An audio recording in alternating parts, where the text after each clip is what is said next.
Hey, where is everyone today? Oh, I don't know. I'm gonna just run the This meeting. is right. No. Just kidding. The first one, the early bird. Yeah. That is funny. That Yeah. usually there's at least a few. I know, right? I've like walked in and was Is like, it? oh.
Vice President of the TriMet Board of Directors, Bruce Warner, our illustrious board president, unfortunately is unable to be with us today, so I'll be leading the meeting.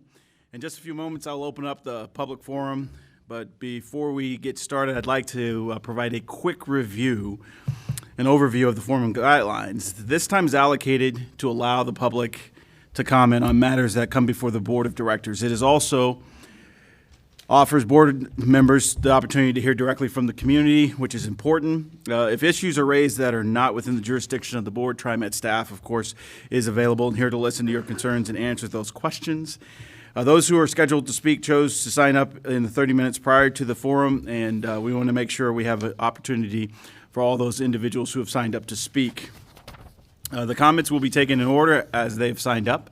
Written comments are already received online through the mail, have already been shared with the board, and comment cards completed today will be forwarded to the board members and will become part of the formal public forum record. The public forum is scheduled to last 45 minutes, and individuals' comments are limited to 3 minutes. We have roughly about 13 or 14 individuals signed up. So if we can keep it tight to that 3 minutes, that will be most helpful as we have to deliberate the rest of the business before TriMet. And so as we get to the 3 minutes, I will actually make sure that I coax you along to complete that. So I don't want to be rude, but if it's going beyond that time frame, you'll hear me coaxing it along. And we have the 3 lights that are there on the table. It'll show green, and then within the last few seconds it'll show yellow, and then it'll move to the red, and it'll give you a nice little beep to let you know. And once we hear that beep, again, if you could finish up your thoughts and ideas, that would be most helpful. If you wish to share any additional information after your 3 minutes, you can include them in the comment cards. Thank you in advance for taking the time to be with us this morning. Public comment is critical for us as we deliberate the business of TriMet and make sure that we've been responsive to all of our stakeholders throughout the regions.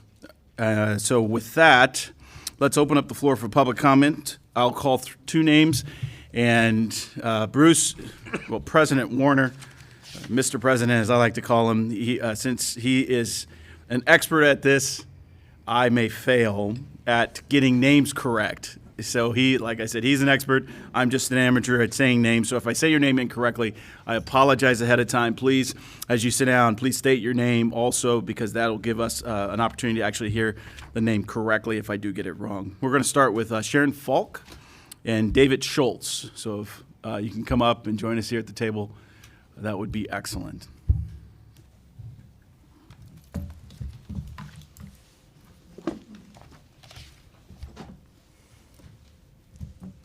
Speaking? Yes, go ahead. Hello, Sharon Falk with Provident Sports Care Center. Good morning. I'm a native Oregonian, 150 years, and believe in Metro's vision of build it and they will come, or build it when they will ride. I've ridden for 9 years from Happy Valley to Kings Hill, so I know the MAC system very well, and its good and bad days. But I'd like to be a person that talks for the patients that are going to be left in a lurch when Kings Hill is closed. The reason for that being is what's happening is the patients who have to come in walkers, who come in wheelchairs, who come in canes. I work with patients that are both pre-op and post-op and people that are hurt. These patients aren't ones that are going to replace Kings Hill by taking an Uber or a Lyft. That's not the world in which they live. These are the most vulnerable people in our community. And Providence is determined to take care of them. I'm the person who sees bad credit in red when I collect them in. So there's a lot of people with a lot of physical needs that when this stop is taken down are going to have a lot of problems and not be able to access it. On the map, it doesn't look like any big deal. It looks like a couple streets. No big deal. For you and I, we can jog that way, walk that way. I'm here to talk about the people who have to go over 3 sets of max tracks to try to get there. That stop before, the Providence stop, before Kings Hill, is one of the most dangerous areas of Portland. Most drug deals, most prostitution. That mini mart is a place, if you're gonna catch a coronavirus, that's the place to go. It is really, really dangerous. And you're asking people, again, vulnerable people in the community, to make that their main stop, try to cross 18th across 2 sets of tracks, or on the other side, 3 sets of tracks, and get to the physical therapy clinic. You might be thinking, okay, Providence, they're big, they have places all over that people can go to, not directly off the Max track. You ask us, oh, you built it, and then we built it so we could help those people. Well, when this stop goes away, suddenly they're on an obstacle course. You're closing down a station that's open, well-lit, and feels very safe, because I've been riding it for years. You're taking that and putting it in next to the mini mart that's dangerous, sketchy, and edgy. On one side, on the worst side, it's between two very small buildings, one that's being built, and that's even sketchier and edgier. And they have to try to do the obstacle course to get help and care. We can take up to 140 people a day into our clinic, and we do PT, OT, speech, concussion, workman's comp, people that have been in motor vehicle accidents. The most vulnerable people, especially the ones that ride Max, are going to really be put in a disadvantage. I understand you want to time things and make it faster, but when you eliminate something that Metro and Providence are focused on taking care of the most desperate people in our community, you take that away from them, it'll hurt them. Thank you. Thank you, Sharon. Greatly appreciate your public comment. David? Yes. Hello, my name is David Schultz, and I am in my 25th year as a facilities management plant maintenance mechanic. I have been in the trades almost 40 years and have military, contracting, and private sector industrial environment experience. I have several concerns about the contract negotiations and how they will affect my department. Two issues that, if not taken off the table, will negatively impact us for years. Both involve the subject of training. The first is the entire deletion of any apprentice program, and the second, the creation of a less skilled position as a quick fix to augment our plant maintenance mechanic numbers, which, if you are not aware, are the same as they were back in the fall of 1996. The light rail blue line west side extension was just finishing up then. Just before that time, TriMet agreed with the union to start an apprentice program. In exchange, the union agreed to accept 10 fully qualified journeymen off the street. This agreement occurred as the state of Oregon was requiring journeyman maintenance electrical licenses for the types of work TriMet needed. I was the first of the 10 mechanics hired and am now the most senior mechanic in our department. As you can appreciate, TriMet needs hundreds of services to help it complete its mission of moving people. And each week, somewhere in our department, we are repairing, modifying, updating, accepting new equipment to support the mission. Almost all the equipment that is being purchased is not simpler, but more complex to either save money or labor or provide some new service for the public and the departments we serve. TriMet promised to start an apprenticeship program in 1996. It delayed it for almost 9 years. After that time, it was the union who agreed to convert one of its plant maintenance mechanic positions to a trainer position, which facilitates training mechanics. This was in the hope of seeing our numbers increase, yet TriMet has prioritized building our transit system, not staffing it. A mediated arbitration agreement in 2007 defined what our training program was to look like. However, TriMet's management goal of building a transit system but not staffing it is proposing that this agreement is no longer acceptable. Our facility management department became independent of the bus and rail maintenance department 22 years ago because of the complexity and size of our assets. Our physical assets, I am sure, are worth more than all the bus and rail vehicles we have. Please allow our training program to continue. I am sure you are aware that most basic shop classes in high school have been cut. And do you know what the stated TriMet HR plan is to get, I'm almost finished, new skilled workers? TriMet is waiting for the economy to tank. Let's see. Just a year ago, the TriMet HR department pulled a job opportunity that had been posted for a couple of years without hiring anyone. Our electrical training program was created at the state of Oregon level, patterned off of a private industry model. I could list for you several ways to make our department better, yet they will go unrealized. Now would be a good time to reverse years of staffing neglect. Our training program could graduate more individuals. Training is not a big deal if you have the staff. The union plant maintenance staff is up to the task. Do not end a program that took years to create. TriMet needs it now and will need it in the future. Thank you. Thank you.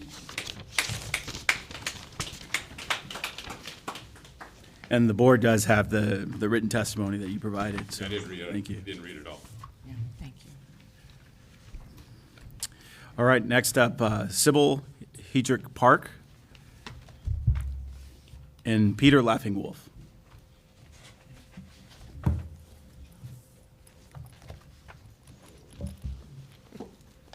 Go ahead. Good morning. My name's Sybil Hedrick Park. This is my third time in front of you guys. This is kind of my final plea. I've given you some written testimony with some research I've done on the American with Disabilities Act and the FTA regulations. The closure of this stop on March 1st is now discrimination. The community access that people in wheelchairs, walkers, crutches, scooters have to the next closest stop is not realistic. It is not equal opportunity for able-bodied versus disabled bodies. The current environment surrounding the Kings Hill stop is not safe for people who can't get around. It's dangerous. I referenced one of the FTA regulations that a public entity is required to make the altered portion, the element of the path of travel, readily accessible to and usable by individuals with disabilities, including individuals who use wheelchairs without regard to cost or cost disproportionality to the maximum extent feasible. My request is 5 months. In 5 months, that pathway to Providence Park stop will not have the construction barriers in place. 5 months is not too much to ask to be accessible and non-discriminatory to our disabled population. For 30 seconds of transit time, I'm asking 5 months. Delay till August 1st, please, for the safety of our public and the safety of our patients and their access to public transit. Thank you. Thank you. Greatly appreciate your continued attendance here and letting us know of what is going on out there in the community. Hi, I'm Peter Laughing Wolf. I'm homeless. I live in Portland. I'm 71 years old. This is my third time here, and I got here an hour early by accident and have notes this time. Homelessness itself is the true measure of the incivility of our modern culture. I'm here to put a face on another incivility that's a result of TriMet board policy. I simply can't comprehend the injustice of expecting indigent seniors to subsidize public transit, which benefits rush hour car drivers more than the seniors who ride the bus. I feel blessed to be in unusually good health for people my age who are waiting a year or more for a shot at affordable housing. Few of us, oops, I can't read my notes. Sorry, I'll skip that. I just looked. I've had my easy access card from Lane County Transit for 5 years.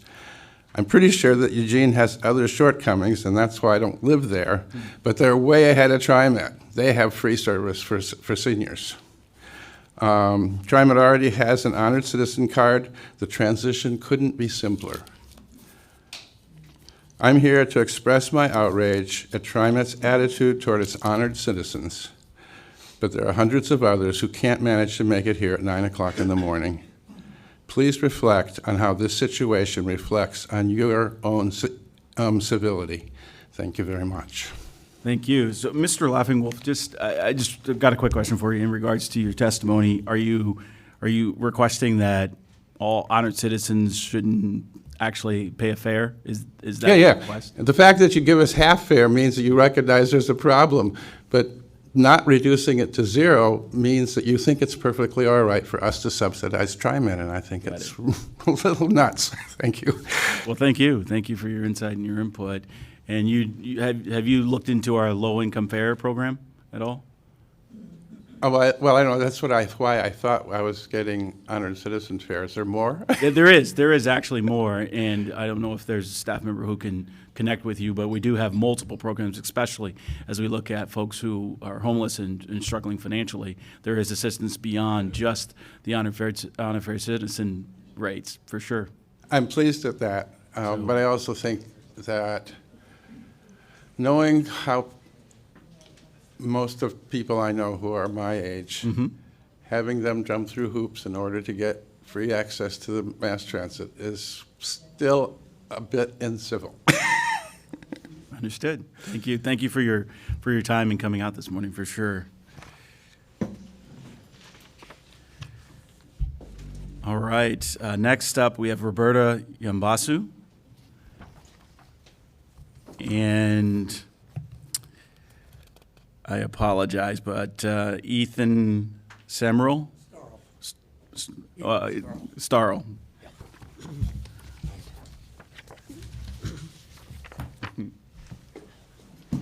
I'm Roberta Yambasu. I'm a resident of outer southeast Portland. As I'm here today to talk about non-diesel buses and the board's lack of purchase. As an East Portland citizen concerned with climate change, I am appalled at TriMet's total disregard for the climate and the health of this region's residents. Despite Metro policy to electrify the bus fleet and the declared OPHA climate emergency declaration, you have committed to the purchase of 159 diesel buses over the next 5 years. Doing so is unconscionable. Such an action not only doesn't decrease greenhouse emissions, which is the goal, it does not even hold them steady. The increase in fleet size actually increases greenhouse emissions, putting our most vulnerable populations at further health risk. I am one of those vulnerable members of the community who has seen levels of pollution rise to a point that my allergies are greatly affected. Those with asthma, children and adults, especially elderly adults, including my mother, are having far more episodes. You claim that there are not electric buses available. This is not true. You also claim that electric buses in the length desired for some of your new routes are not available. If you had been doing your due diligence as a board, you would have ordered those buses years ago. Waiting was misfeasance on your part. Bus producers are willing to design buses that are needed. If TriMet had ordered buses 2, 3, or 5 years ago, those buses would now be produced and tested. The TriMet board has adopted a business-as-usual attitude without regard to Metro policy or the will of the people. A forward-thinking organization would have begun its conversion to electric long ago. Your attitude is disingenuous. You claim that you are working to provide faster and better service to disenfranchised populations. Having a faster bus won't be useful if the passengers are dead on arrival due to increased greenhouse gas emissions. Continuing to operate a primarily diesel bus fleet is a public health issue. TriMet must convert to an all-electric fleet beginning immediately, not wait another 5 years. The current order for 159 buses needs to be rescinded and orders placed for electric ones instead. I look forward to a positive action on this issue. That's all I have.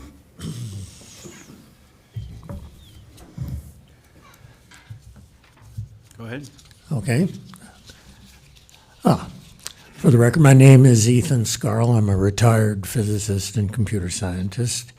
I live at 2380 Southeast 58th Avenue. Members of the board, thank you for this hearing. I'm old enough to remember the sacrifices, numerous little sacrifices my parents made during World War II for a national emergency. Well, we have a national emergency now of global proportions. The great villain is greenhouse gas, and we need to do everything we can for the sake of our children and their children. I understand that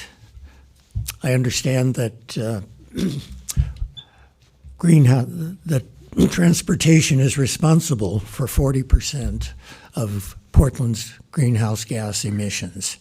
And that means that we need to get people out of fossil fuel burning cars and onto buses, but they need to be zero emission buses. We need to get as many people as we can onto those buses. That means lower fares and more frequent service. And by the way, larger buses are the wrong way to go. Even though they may save on driver salaries, they also mean less frequent service and therefore discouraging ridership. Now, as it happens, although my address is on 58th Avenue, I live right on Division Street. And I understand that Division Street is the target for new buses and increased bus service. I certainly welcome more frequent service, but not increased noise and pollution. Last year, OPB did a recording session in my living room, and a lot of it was unusable due to the noise from the street. Also, Division Street is one of the worst heat corridors in the city due to traffic and poor tree cover. And so noise, pollution, greenhouse gas, carbon dioxide emission, particulates threatening to our health, all these things will be made worse by putting more diesels on the road.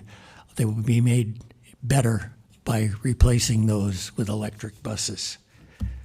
So please do cancel any outstanding orders for diesel. We must go electric, even if we have to wait months or a year for the right buses. We can't be too fussy about the details of the order. It's just better than putting greenhouse gas emitting vehicles on the road that'll be there for another 16 years. So I thank you for this hearing, and in the words of one of our constituents internationally, act as if the world is on fire, because it is. Thank you. Thank you.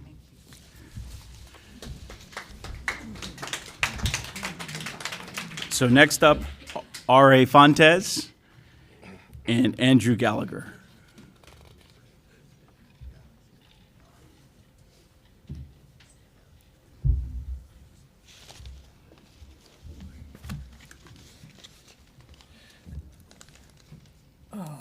R.A. Fontes, good morning. Yes, there is a 50-year West contract with the P&W. Even so, we'd still be a lot better off by shutting down West. TriMet's disbursement records show that we paid P&W about $3.1 million last year. We could shut down West, pay them that same $3.1 million to sit on their thumbs, forego the roughly $350,000 contributed by Wilsonville, and still come out enough ahead to provide at least 600,000 rides per year, more than West ever has. It should get better. P&W fees are mostly pass-throughs at cost. Some of those are for locomotive operators and conductors who work exclusively on West. We shouldn't have to pay their wages once West is gone. TriMet might still have to subsidize P&W for shared costs for 39 more years and potentially face a one-time charge to remove platforms and other TriMet facilities from P&W property. Even after all that, TriMet should save enough money by shutting down diesel-burning West to provide more than twice as many rides while eliminating a lightning rod for TriMet critics. The bottom line for businesses is net profit.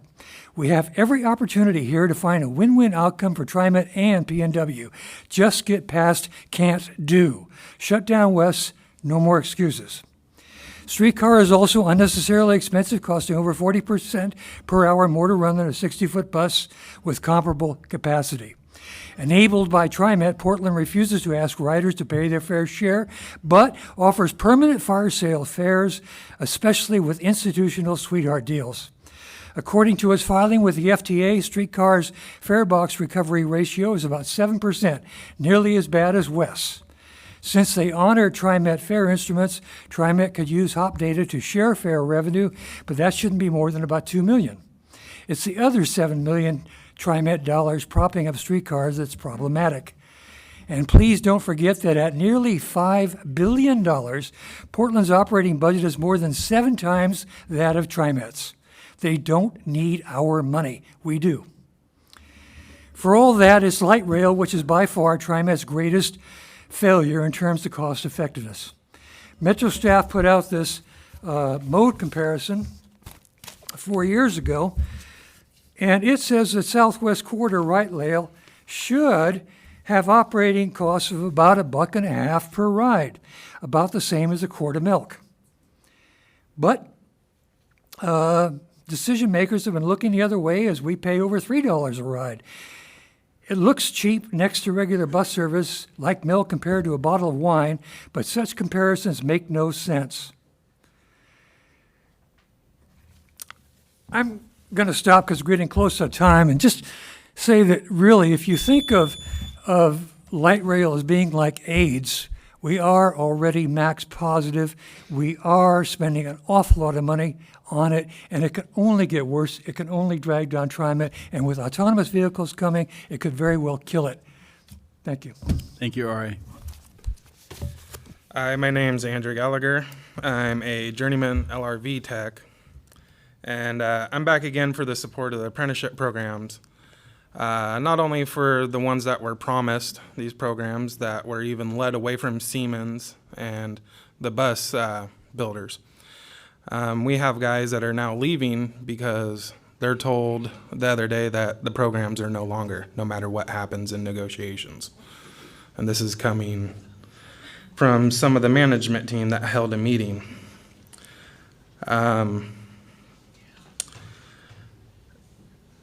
We haven't been told why they want to cut them, whether it's budget, whatnot, which was kind of funny because people are starting to leave when, after last meeting, HR department released it will cost 5.8% up to 213% to replace a person once they leave here in order to go out, recruit, bring in new people.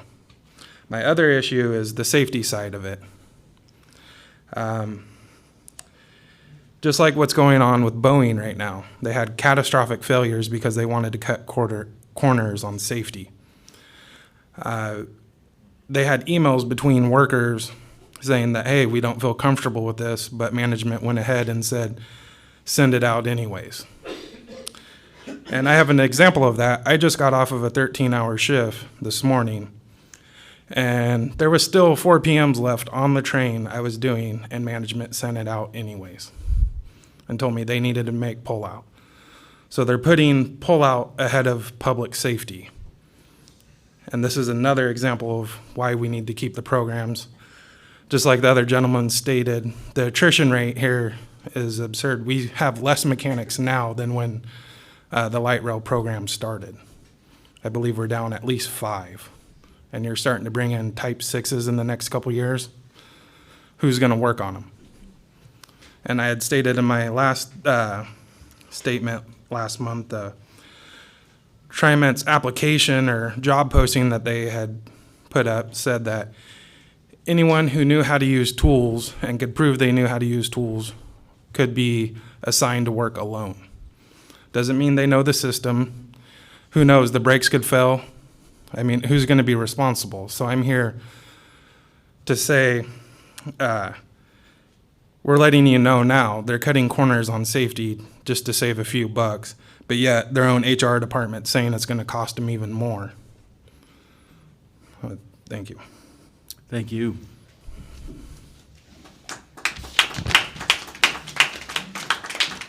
I do have the sheet from the HR department saying 5.8 to 213%. Yeah, well, if you can leave it here, you know, we would certainly like to share that with the board. Thank you very much, Andrew. Next up, Mary Longoria and Zoe Preston.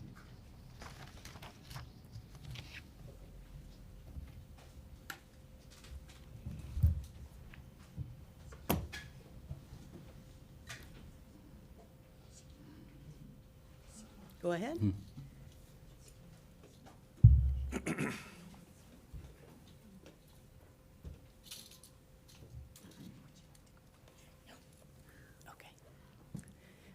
Good morning, members of the board. My name is Mary Longoria. I'm the financial secretary at ATU 757.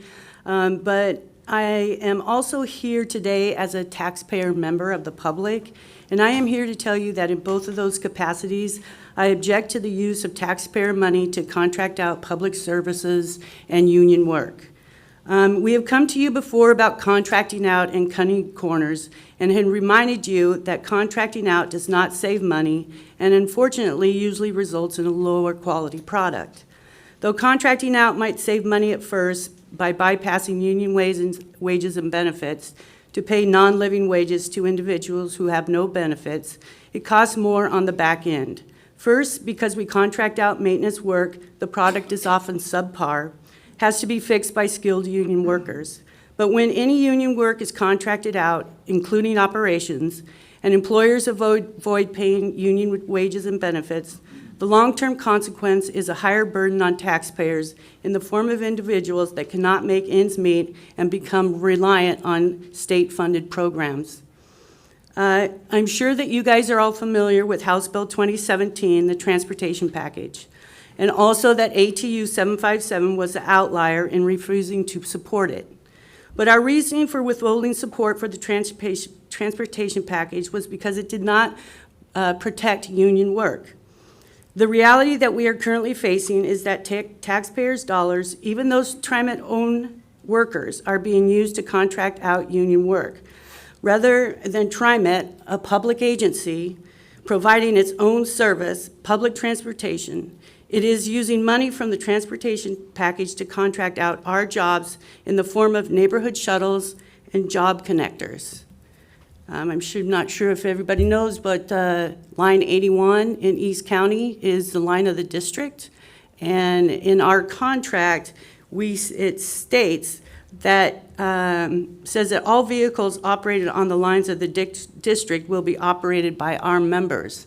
Yet Eco Shuttle apparently received a contract to run on line 81 and 85 out at Swan Island on the weekends because of House Bill 2017 stating that it's new work, even though we run it Monday through Friday. Eco Shuttle now is coming in at, I might say, I believe $15 an hour. I was told that after 5 years, you can make $20 an hour. So again, cutting costs at the back end, taxpayers are going to be paying for this.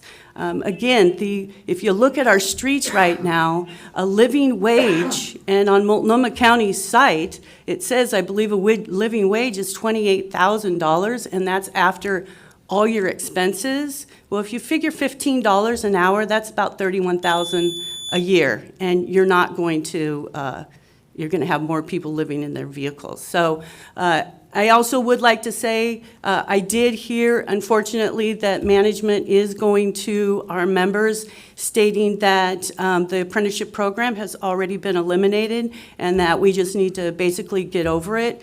Well, TriMet filed an unfair labor practice on ATU, and that's being heard March 2nd, 3rd, and 4th. And the Employees Relations Board is the one that will make the ultimate decision on whether they need to bargain on that or not, because they are fighting it tooth and nail. And make no mistake that if that is lost, there will be a lot of other apprenticeship programs that go by the wayside, and we will have a community that is unsafe, in my opinion. Thank you. Thank you. Greatly appreciate it. Zoe. I'm Zoe Presson. I'm a member of the Committee on Accessible Transportation, as well as being on the Streetcars Friends of Portland Streetcar group. But what I'm here today about is last month somebody suggested that you have a free day on the birthday of Rosa Parks. My suggestion is we should add one more free day, and that would be on the anniversary of the date that she refused to move. And that's all I've got to say. Thank you very much. Thank you, Zoe. Appreciate that.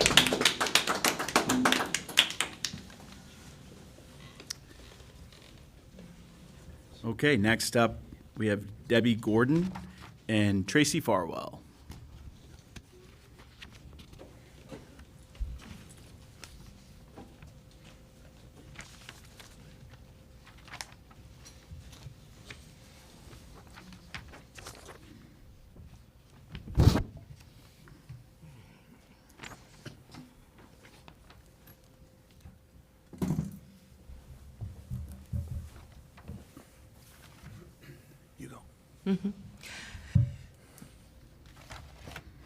I'm Debbie Gordon, and I live at 2315 Northeast 55th Avenue. Acting President Stovall and members of the board. First, thank you for your service and dedication to high-quality mass transit in our metropolitan region.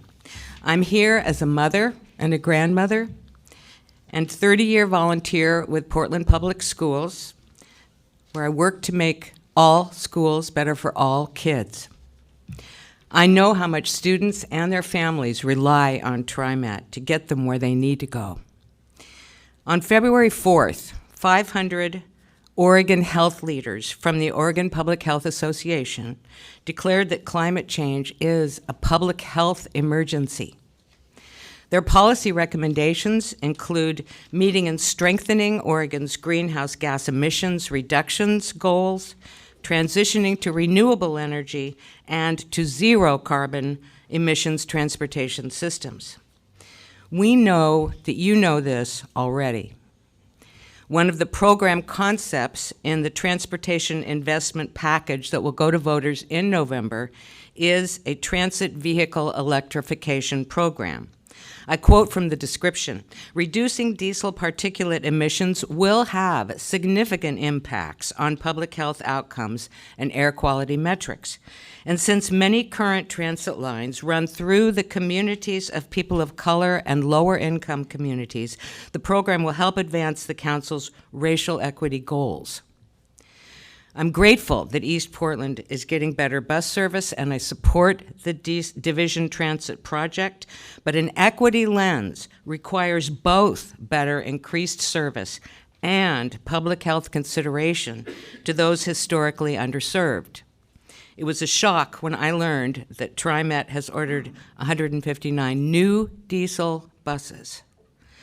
Adding 31 new diesel buses to the Division Transit route will be increasing diesel particulate emissions up and down the corridor, having negative impacts on public health outcomes in those neighborhoods.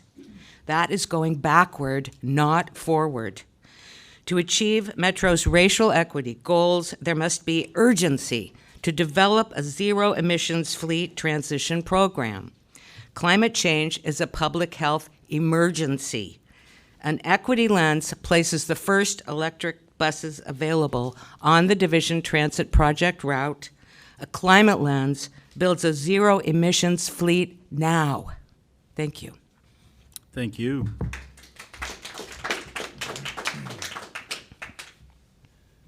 Vice President Stovall, members of the board, for the record, I am Tracy Farwell, a member of Engineers for a Sustainable Future. Like everybody else, I understand public health and accept the facts reported to us concerning public health. We recently learned that worsening conditions led the Oregon Public Health Association to declare that climate change is a public health emergency. This raises so many questions about TriMet's ability to deal with emerging facts. To date, TriMet has not published the decision criteria used to justify expanding its diesel fleet, but it's obvious that public health protection is not on the list. To engage with TriMet in conversation about zero-emissions technology for Portland is to be met by a barrage of gaslight dismissals of unreported performance risk, while fleet managers all over the country have moved out with committed, robust fleet transition programs. TriMet's current board approved plan is to pollute Portland for another 5 years with no significant cuts in annual pollution. You can read that in the non-diesel bus report plan. Can TriMet quote the cost of funding a responsive zero-emissions fleet transition program that cuts emissions 8% per year to achieve the necessary 45% reduction by 2030? If not, TriMet program financing will not appear on the pending Metro funding measure permitting even more years of pollution. How can this happen? If the unelected TriMet agency, supervised by an unelected board authorizing public monies to be spent on investments, apparently has no public health obligation, might be a good idea to stop the incivility. Now, I'm going with Peter Laughing Wolf because right here on the paper it says stop the insanity, which is not very civil. Okay, so I'm going with this sense of civility that we all need. Now, a candid response for the record between today's agenda items from the board would be entirely appropriate. And I would exempt Director Way because she never voted for the diesel bus resolution, nor did Director Gonzalez. Thank you. Thank you. We do have one comment. Do you have a quick comment or a question? Would it be possible for the general manager to address, what? Great, thank you. And furthermore, actually, if you want to, when we take a vote, we generally will give some thoughts and ideas as we take that vote. And for this issue, there was extensive board response, specifically to this vote. So we can actually, revisit that. We do have the videotape of that meeting specifically to how the board addressed the question of the diesel bus purchase. It was quite extensive in the conversation. There was quite extensive public comment at that meeting, so certainly, that actually, we do have the opportunity to go back and revisit that. Is there a question? If the decision were to be reconsidered with another board vote, I don't see how anyone could vote for that resolution today. Thank you. We appreciate your comments. Next up, we have Jonathan Hunt and Rachel Rodri.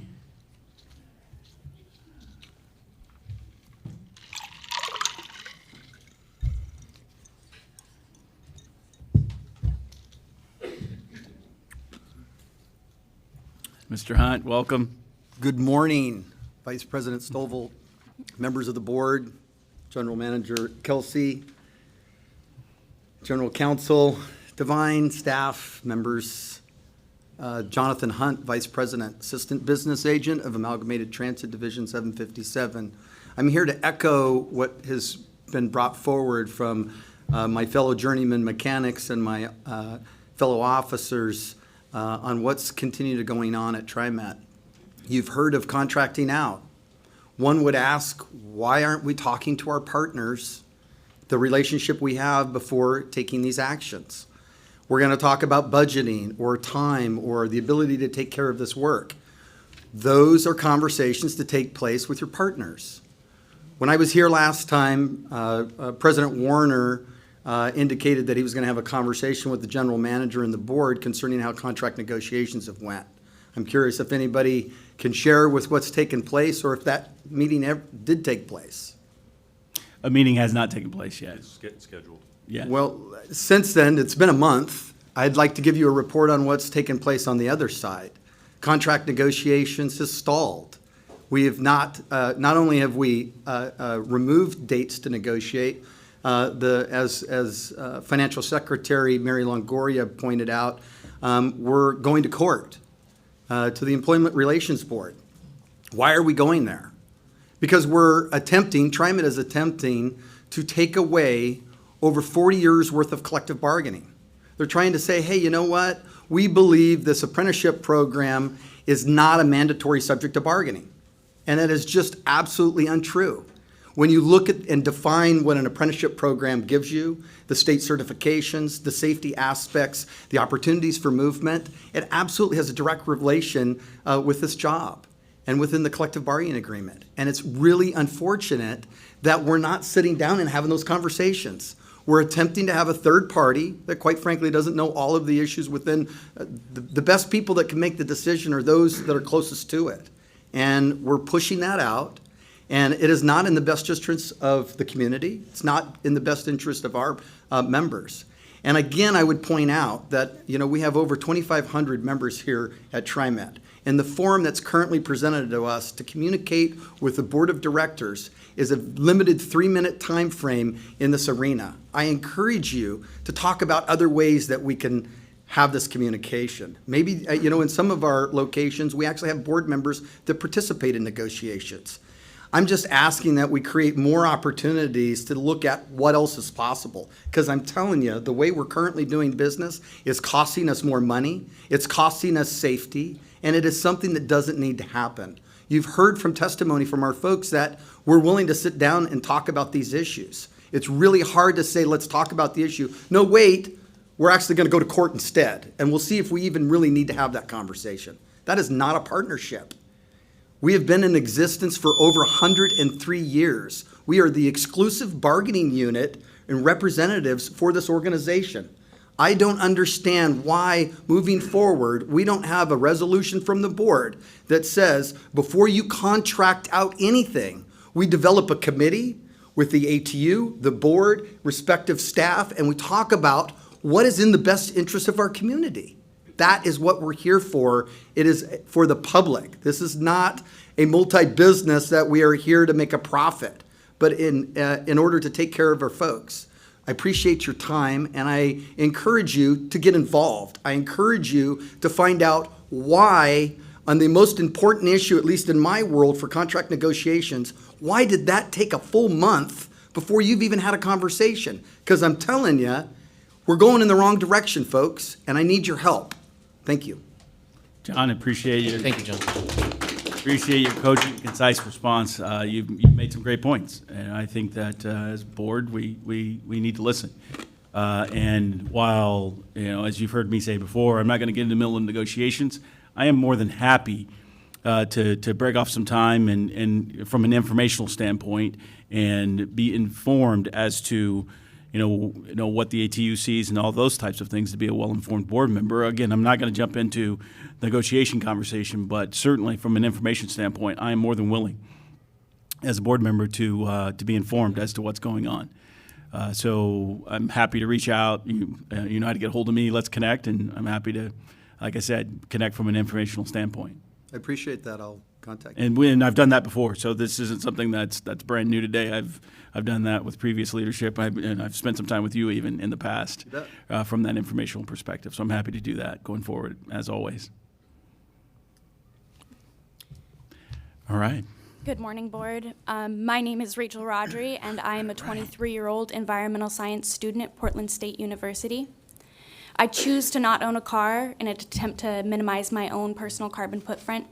So I feel extremely blessed to live in a city with effective and reliable public transportation. I use TriMet every single day. I use the bus to get to work, the streetcar to get to school, and the MAX to get around downtown. I took the MAX here today, and I'll take the 8 home. I love riding through the surface streets of Portland. It expands my empathy for people who are less privileged than I. I'm here today because despite my reliance and true gratitude for TriMet services, I am appalled at the short-sighted and reckless behavior taken and the actions taken by the TriMet board. Last fall, the TriMet board authorized an order for 159 new diesel buses that will cost $200 million and will spew toxic particulate into the air in the city I love for at least the next 16 years. For some context, I'll be in my 40s by the time these buses stop running. In December, the Portland City Council voted to readopt a ban on any new fossil fuel infrastructure, and 159 new diesel buses is a blatant display of new fossil fuel infrastructure. To make matters even worse, the first 131 diesel vehicles are set to run along the Division Transit Project, a corridor historically populated by minority and working class communities. The filthy waste from the first 131 buses will certainly contribute to massive public health setbacks in these already disenfranchised communities, especially among their most vulnerable citizens, children and older adults. All other major U.S. cities and cities abroad are adopting renewable infrastructure. What is setting Portland behind? TriMet must take immediate action to rectify their wrongdoing. The board must acknowledge that we're in a climate state of emergency and reverse the $200 million for the new 159 diesel buses as soon as possible. TriMet must develop a formal zero-emission fleet transition program that clearly outlines how they intend to comply with Portland City regulations regarding new fossil fuel infrastructure and establish a new fleet of buses that run on entirely renewable energy. The first vehicles from this new renewable fleet should be designated for the Division Transit Project, as these disenfranchised communities deserve service but do not deserve to be poisoned by diesel buses. I fail to see how a board of appointees has the authority to authorize this much toxic particulate being released into the air. Allowing these diesel buses to hit the streets of Portland is irresponsible given the findings of all relevant climate science and negligent when considering the public health of already disenfranchised communities in our city. Do the right thing. No new diesel buses. Thank you. Thank you.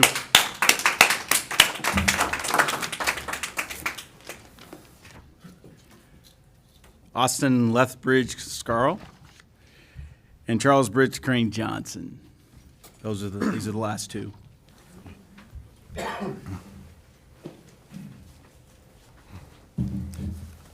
Good morning. My name is Austin Lethbridge Scarl. I do work with various climate groups, but today I'm definitely here representing myself. I am not happy about TriMet's plan to purchase 31 new diesel buses. Other testimony has explained why this is such a bad idea, and I won't rehash it. Others can explain it better than I can, and that's not actually why I'm so upset. It's the way you said it. When you announce that you're eliminating diesel buses by 2040, we think that means you're retiring buses you already have and not buying more.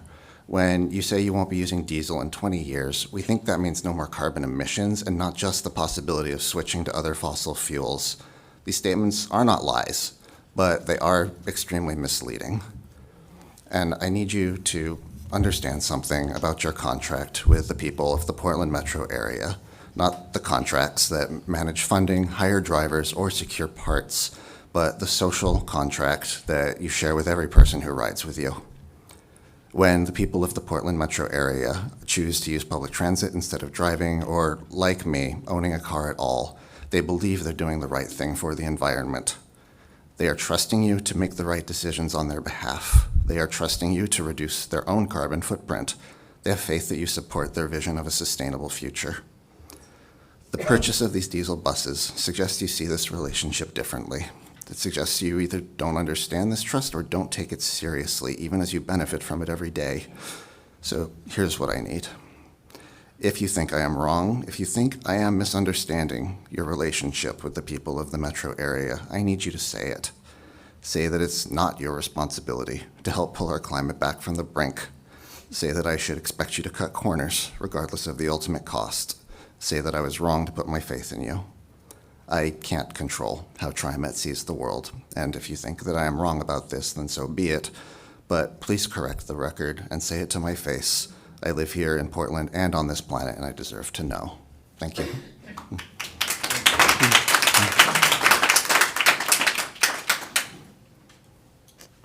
Mr. Bridge Crane Johnson, thank you for coming. Thank you, Mr. Stovall, and other members of the board, director, and council.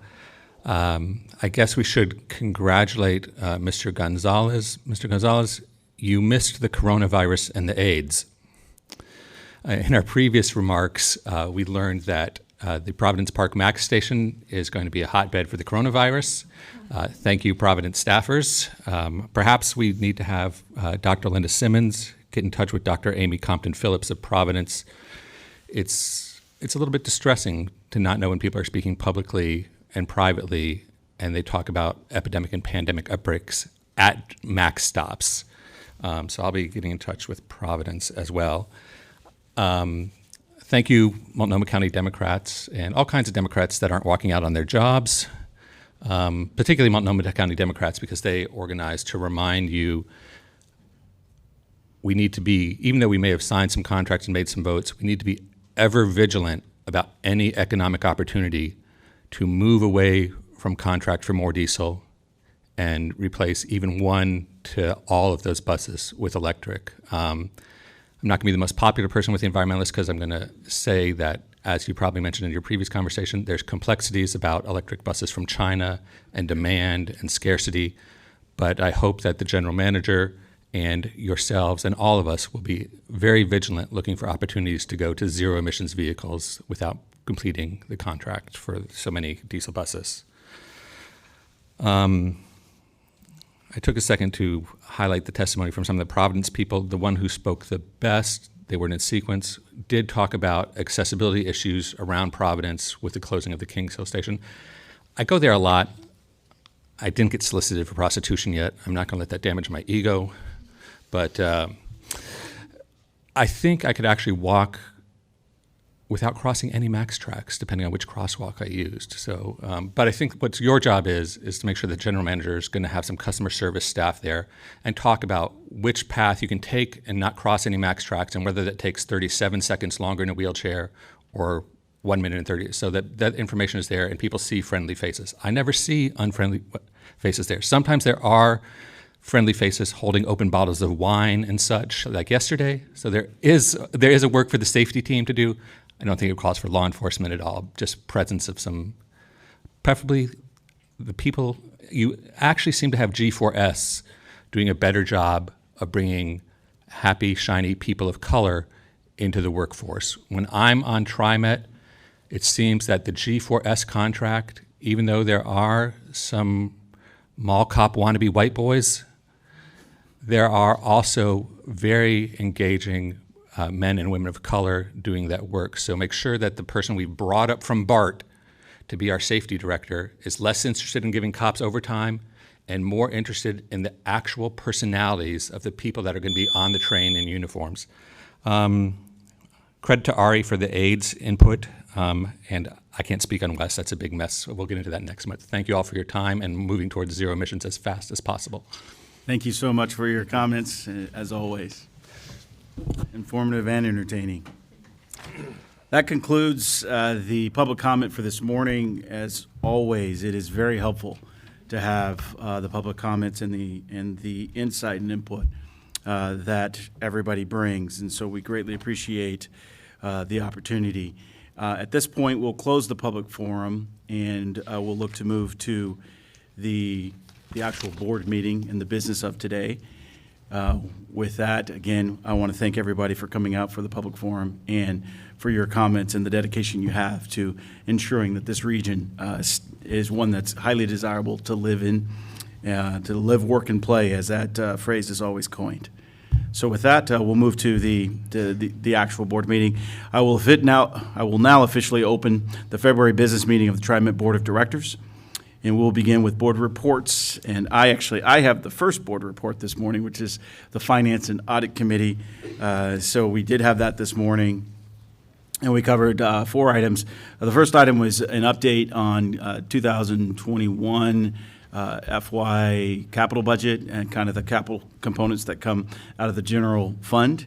And it always starts with something that's fairly large and has to get whittled down. And actually, out of that component was the request to see some of the things that actually got whittled out to kind of just look at and see what the requests are. The second item was in regards to taking a look at some public safety contracts and what that looks like for the future. Another item we covered was a kind of a bi-directional funding agreement with Metro. And talking through some of the details of that. And lastly, we covered a list of the internal audit and what the internal audit staff have been working on. So a number of critical audits that they do throughout the year to ensure we're staying compliant and making sure that we're giving what we should give and receiving what we should receive. So pretty thorough report there. So that actually is the Finance and Audit Committee report for this morning. Are there any questions, anything you'd like me to expand on? Seeing no questions, I believe that actually wraps it up for the board reports. Actually, no. Director Gonzalez, do you have a TIAC report? Because I believe MPAC hasn't met since our last meeting. But is there a report for the TIAC committee? Yes, there is. Thank you, Excellent. Mr. Stovall. And pardon the delayed attendance here, predisposed, and I appreciate the update, Sir Charles, on some of the items that I missed. We did meet, TIAC met last week, and I'm happy to report we're busting at the seams. We're getting some good attendance at these meetings. We may even need to move venues because we've exhausted the capacity of the room. A lot of good participants. We've been able to get feedback from our constituents. In this last meeting, we spoke on a few items. The first was on fair relief. We were able to talk about fair relief efforts that TriMet has been providing. We went over the $1 million in fair grants that have gone out to over 100 community organizations. And we're looking at rolling out the spring application process. So this was an opportunity for our TIAC members to provide some feedback on how the program's been working for them and how we can improve the program. We're also looking at internal bylaws of the TIAC participating organizations so that we could deepen our relationship and the benefit of the time we all spend looking at these issues together. We did have an update on the Southwest Corridor. There was a walkthrough on the conceptual design concept that was provided by the latest report, answered a few questions from community members, and there's a calendar out there for further community forums. So for those interested in those topics, please check out the TriMet website. There's continuing opportunity for input on that one. We had some interesting conversations around the census because we have so many community organizations at the table that represent some of the most difficult to count folks out there in our region. We were able to have some conversations about the importance of the census and some interesting potential topics on how we can collaborate with the partners to make sure to have those folks that are hard to count represented in this year's census. So we're happy to be leveraging partnerships even in that way. Though it's not a transit directly related issue, it's a good benefit to our access to the community. We had staff from PUA, that's Portland United Against Hate. They provided an overview of the work that they do. It's another coalition organization, and they're looking to address hate violence in Portland. Walked us through some of the outcomes of their work to date and how they can get involved with TriMet. So there's some really exciting stuff happening in TIAC. And of course, the last thing, we had an update on the Rose Lane project, which you may be happy to know is now a very warmed up and conversation happening at City Hall. And we have folks from the Rose Lane project in the audience today. So it was an opportunity for TIAC to look at that. And a formal letter was issued endorsing the Rose Lane project on behalf of several organizations within TIAC. It was an example of how we can take that forum and actually be able to broaden the voice of support when we have good ideas being put out there by public agencies. And that concludes my report, and happy to answer any questions. Any questions for Director Gonzalez? We appreciate the TIAC update, and also appreciate hearing that we're busting at the seams. I mean, that's a good issue to have in regards to making sure that we've got interest and engagement surrounding such an important committee. So. And in closing, I just want to pre-apologize for the fact that I bookended our board meeting today, so I will have a hard stop just shy of 11:30. But I appreciate the opportunity to take advantage of all of as much as I can. Well, thank you. I'll make sure that we get done at 11:27. You're a gem. With that, that concludes the board reports at this point in time. Now we're going to move to the GM report. So, Doug. Great. Well, thank you very much, Mr. President, Mr. Vice President. I have several items to cover with you this morning. The first one I would like to come back to is, in fact, to talk about electrification a little bit. The agency, when we brought this strategy forward, and we spent a lot of time with some of the best consultants in the industry who helped in sound transits and many others through their transition as well, setting a strategy forward to them. So I think the best way our agency is looking at this is we are in transition. And it's not one of those things where you just hit the switch tomorrow when you have billions of dollars of infrastructure. So if we ordered all electric buses tomorrow, the question is, where do you plug them in? Well, you can't do that until such time as you've actually rewired, so to speak, and installed the infrastructure to help support them. So that is part of our transition that we're in, and it's a very complex topic. I was fortunate to join Mayor Wheeler and Maria Pope, the CEO of PGE, at the Global C40 conference this last fall. And so, yes, there's no question the planet is burning. But we need to do such in a transition that I think makes balanced sense. So, for example, we're only as good as the products that they put out there on the street. Literally through December, and not just recently as just last week, all 5 of our electric buses were parked because they're not operating properly. Now, most people wouldn't know that. Everyone just assumes that's a check in the box that just transition them and make them, go out there on the street. Well, we have to be careful that we have to put a product on the street if we're going to ask people to get out of their cars that's actually reliable and trustworthy. Otherwise, they're not going to come out of their cars. They're not going to make that transition. So that's an example. The trajectory is very clear. Yes, as was stated before, and I'll add a couple words to it, we will be out of diesel, our fleet converted by 2040 or before. And I, again, want to emphasize that before. As the board knows, this is a $1 billion plus transition program between buses and infrastructure. And part of what we indicated to the board is we don't have this fully funded, but we're moving anyway, particularly the back end of the plan. And so that's where the Metro T2020 ballot measure, all those supplemental revenue streams are going to assist us in accelerating up some of those conversions. Hopefully at some point, even the legislature, as it opines, on cap and trade. Things of that will benefit TriMet in this region in the acceleration up of the program that we so dearly want to participate in as well. But we need to do so in a way that actually can land and delivery service every single day. Not some days where for about a month you've actually parked your electric buses. That is not a reliable formula for our customers. One thing we have done, and as part of an announcement I did make with Mayor Wheeler, as coming back from the C40 conference, and TriMet was the only one at that conference with real dollars on the table at that press conference. So I announced that we will, of our existing fleet, while we transition with diesel, we're currently on ultra low sulfur diesel, we will be moving to B99, an 80-20 blend. So, sorry, R99, excuse me, thank you. R99 with about an 80-20 blend. That is an incremental cost to our financial statement now of $2.5 million per year. So can we get to better diesel while we transition to getting out of diesel? So that is part of our investment program to suppress the emissions, fully acknowledging we want to get out as quickly as possible. Secondly, we are also the only agency in North America that we did announce that we will be 100% wind power on the MAX system. Nobody else has done that. And that's about 1/3 of all the ridership that we carry on a daily basis. So we are not only, it's not just a bus conversation, it's a way to look at our total fleet mobility as well.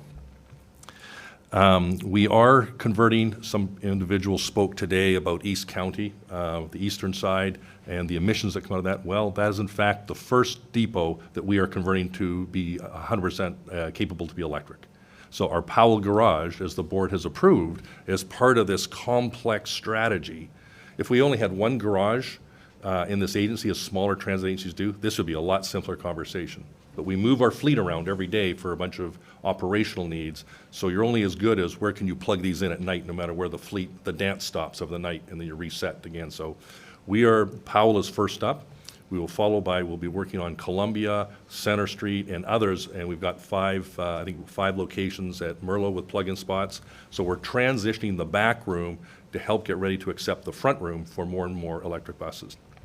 In about the next 4 years or so, we will be the largest deliverer and user of electric buses in the state. We'll be around 70 to 80 electric buses. So we are on a trajectory of change with some assumptions built in, because there is a significant premium over a diesel bus today to get an electric bus. We're prepared to make some of those investments, and we are.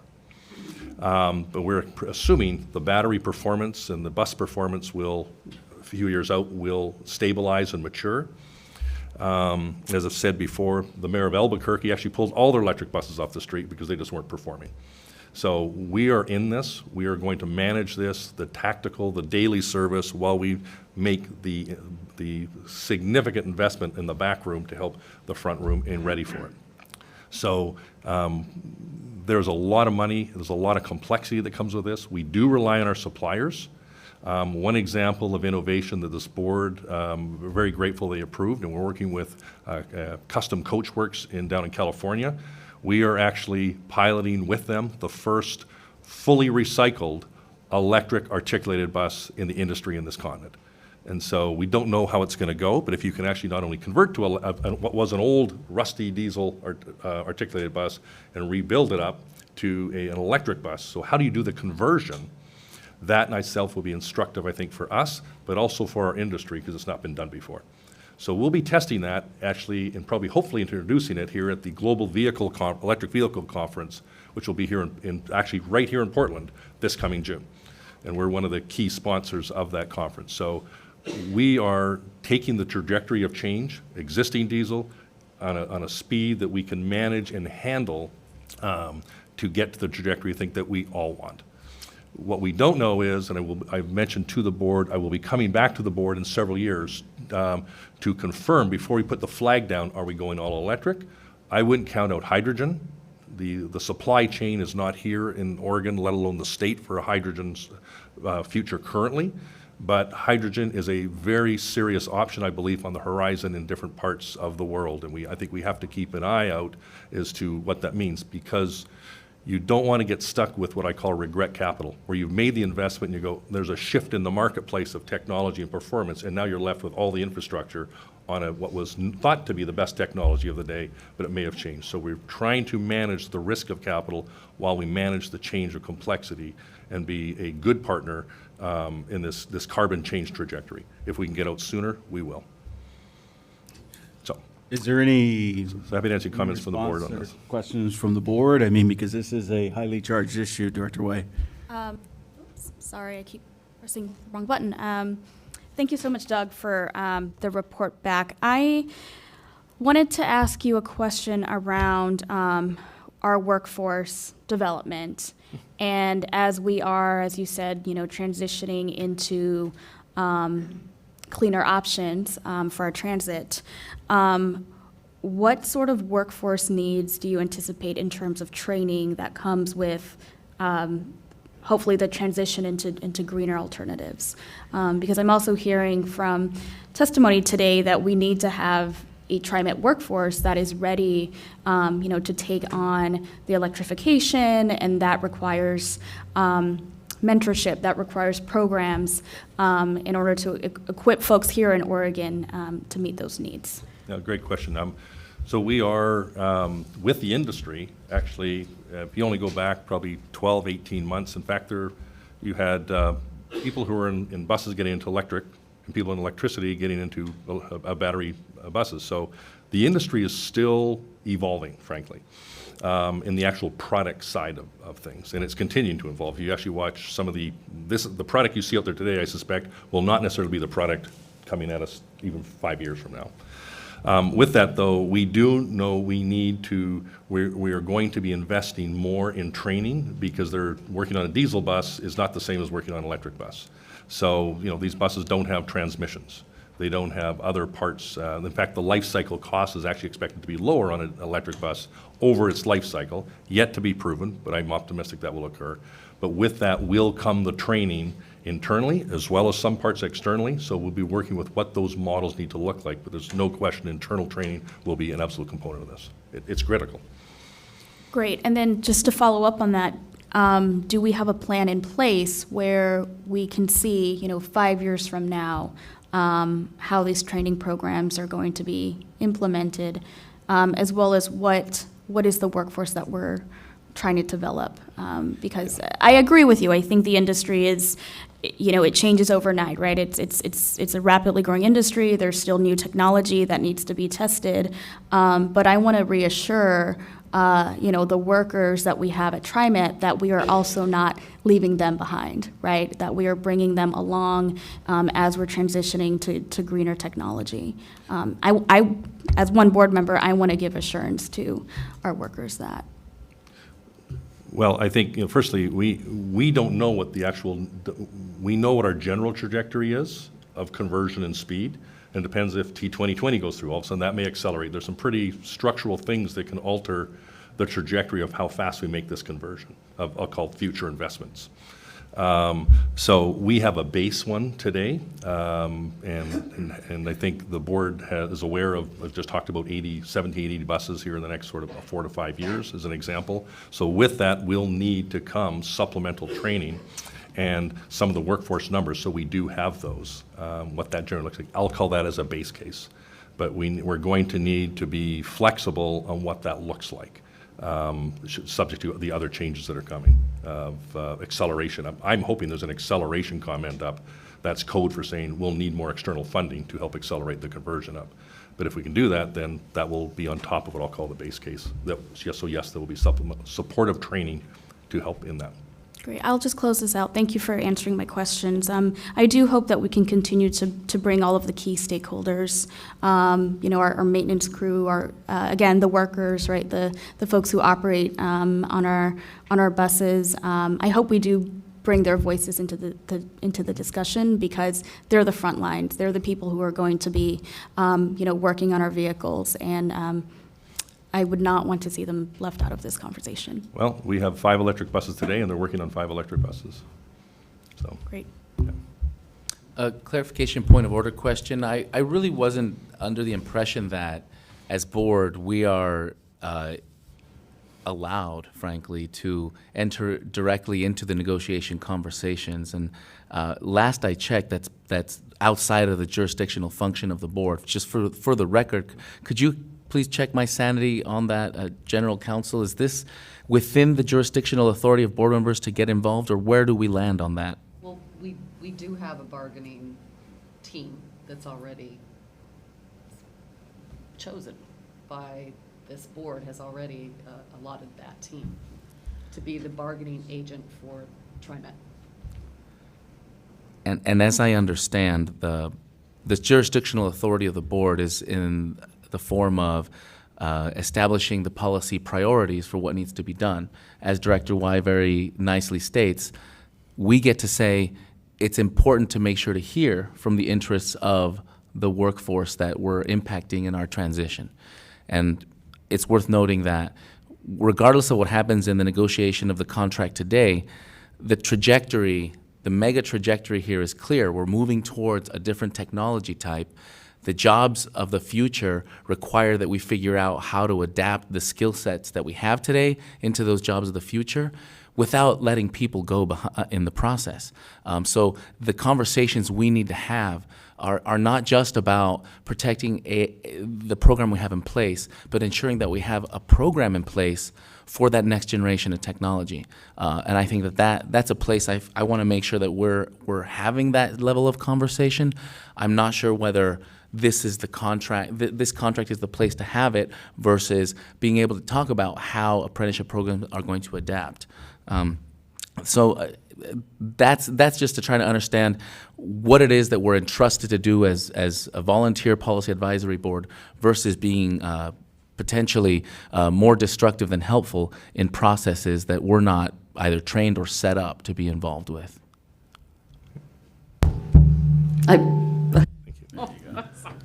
I'll just say, that's exactly right. The board is the policy makers, but we have a bargaining team that's already been chosen, selected, and is engaged in working with the ATU. Thank you. Thank you. And I'll leave it in closing by acknowledging whether it's the negotiation of contracts or the electrification plan. I'm glad that we have folks in the room speaking on both of those issues because they're interwoven. One affects the other.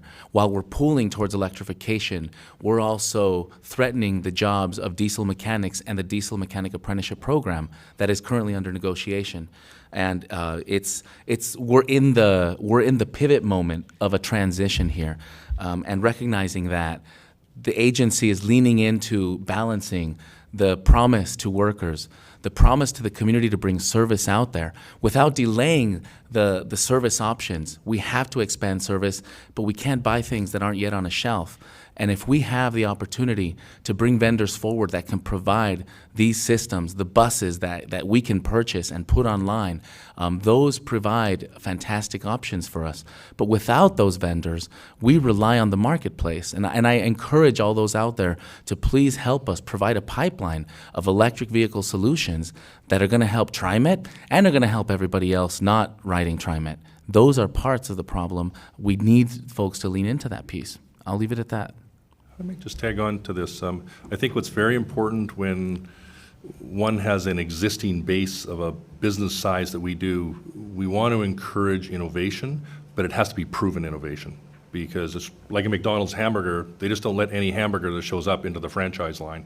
You've got to earn your right, and it's got to be a proven, demonstrated product because it is changing. So we balance innovation with the ability to execute. And that is really important in a high transaction, high volume environment on a very large asset base. There's how do you manage that, particularly on the supplier side is where the context I'm referring to. So. And I've got just a brief comment that I want to make in regards to being a board member and sometimes listening to the public comment. I appreciate the public comment, and as a board, I'm sure we all do. And the challenge sometimes becomes looking at the totality of what we get to see and consider. And every person that comes is privy to their opinion as they bring it and as they see it, and we respect that. But there's also a lot of information that goes into these decisions that has been collected over the years. There was a person who mentioned the autonomous car conversation. We've received numerous presentations in regards to autonomous vehicle conversation, and while, yes, we potentially will go to that, just the sheer infrastructure of our streets and our grids does not support the movement of people, even in an autonomous vehicle perspective, if the autonomous vehicles aren't mass transit type of vehicles. And there's numerous opportunities to go back and look at the various informations that we've been provided over that time frame to kind of see where we get to these decisions. They're not made, from an uninformed type of perspective, even though sometimes they look like they may be. And as I referenced earlier, and the reason I'm making this comment is because I referenced earlier that if you go back, you can actually see the deliberation and the struggles that many of the board members had on this decision, and the comments that were made, and the disappointment that we had in regards to not being able to move to electrification as fast as possible. And so if you go back and look at that, you'll see, and you'll witness kind of that struggle. What I didn't want to do is continue to revisit those conversations, in the future as we continue to deliberate critical business of the day. And so I just wanted to state that we're not looking to subvert answering questions, but some of the information is already out there in its totality, and this goes back years, in the information that we've been deliberating and dealing with in consistency, and you have the ability and opportunity to go back and look at that information that we have been able to utilize to make decisions as we move forward. And again, I think some of the things that Doug has already referenced shows that TriMet is really looking to be out in front and making sure we are incredible stewards of the public good and the public resources, and at the same time being on the pioneering edge, looking at how do we take an old aged or even buses that are in disrepair and repurpose them to electrification. We're making the investments there, so potentially we can make that movement sooner rather than later. But as already has been referenced by some individuals, we have to make these commitments far enough ahead of time to be able to get the things in place to ensure that we're able to deliver the service that takes cars off the street and that takes cars off the road, that gets folks moving in a mass transit perspective and getting way more efficient in travel times. And that is going to give us a big improvement in what we're able to do in a region to increase our modal share and get more folks out of their cars and vehicles in single occupancy situations and into situations and opportunities that help us to decrease our environmental footprint. So with that, it's not to say that we don't appreciate your opinion, because we do. We absolutely enjoy the fact that folks are interested in what we're doing here as a board, but there are tremendous opportunities to take a look at the totality of these decisions by looking back at the previous conversations, the deliberations that have been had by this board, because I know that each of them individually, and I absolutely know everybody on this board is committed to moving in the direction that's been referenced, and sometimes there are constraints to moving there quickly and as fast as we want them, fast as we want to, but we are committed to getting there and being a solution. One individual talked about what the board's responsibility is. It is our responsibility to actually take the total commitment to this community of stakeholders, and one of those is the environmental piece of this. And so it is absolutely our responsibility to do that. And again, as we look at that conversation, please look at the totality of that conversation, going back years, to appreciate where we are today. So with that, Doug, if you can continue with the Thank you. GM report. Yeah, so just a couple of points just on the discussion that's been having, which is just really good. On the electric bus piece, in fact, there's a global magazine called Mass Transit. So it's kind of an industry talking magazine. And this year they've actually identified TriMet as one of the top 5 global places to watch in terms of some of the environmental initiatives we're undertaking. So it's not what we thought, it's what others around the world have actually said. We're on that list of top 10 places to watch. So just a point of comment to there. The last point I'll make on this topic is that one of the other items that we're undertaking, which have not spoken about today, is going to be conducting TriMet's first ever carbon baseline. And we got to start somewhere, because we've been talking about buses, but there's a lot of other things we talk about. We generate waste. What do you do with batteries? What do we do with recycling? What do we do with a whole lot of things? So typically we're going to do a carbon baseline to develop a long-term strategy, including a waste audit. And then over the next year, I will bring back to this board a long-term getting to net zero for this organization. What does that trajectory and plan and affordability look like? So the buses is one component in this far broader game of how we as a culture and an agency help shape leadership, not only for ourselves, be a contributor to this region. So just with that, I'll take a big risk and move on. Just a quick update for you on the January ridership. We moved over 8 million trips this last month. System-wide ridership was essentially flat for the month. Typically, it's been up over the last probably 6+ months, which is just excellent, breaking some of the national trend. Although the national trend, by the way, was up 2.2%, but really driven by New York Transit, MTA in New York, and WMATA, which is the Washington, D.C. system, 2 large systems. Back closer to home, though, we saw 1.1 million weekly trips, which is an increase of 2% on the system, which is excellent. The weekend bus ridership was up over 4% for us. Our frequent bus lines continue to be one of our nice performers, and accounts for about 55% of all the bus rides on the system now. And we will continue to expand the frequent service with our March 1st. Some of you may have seen those announcements coming out. Service changes when we upgrade lines 20 and 76 to frequent service.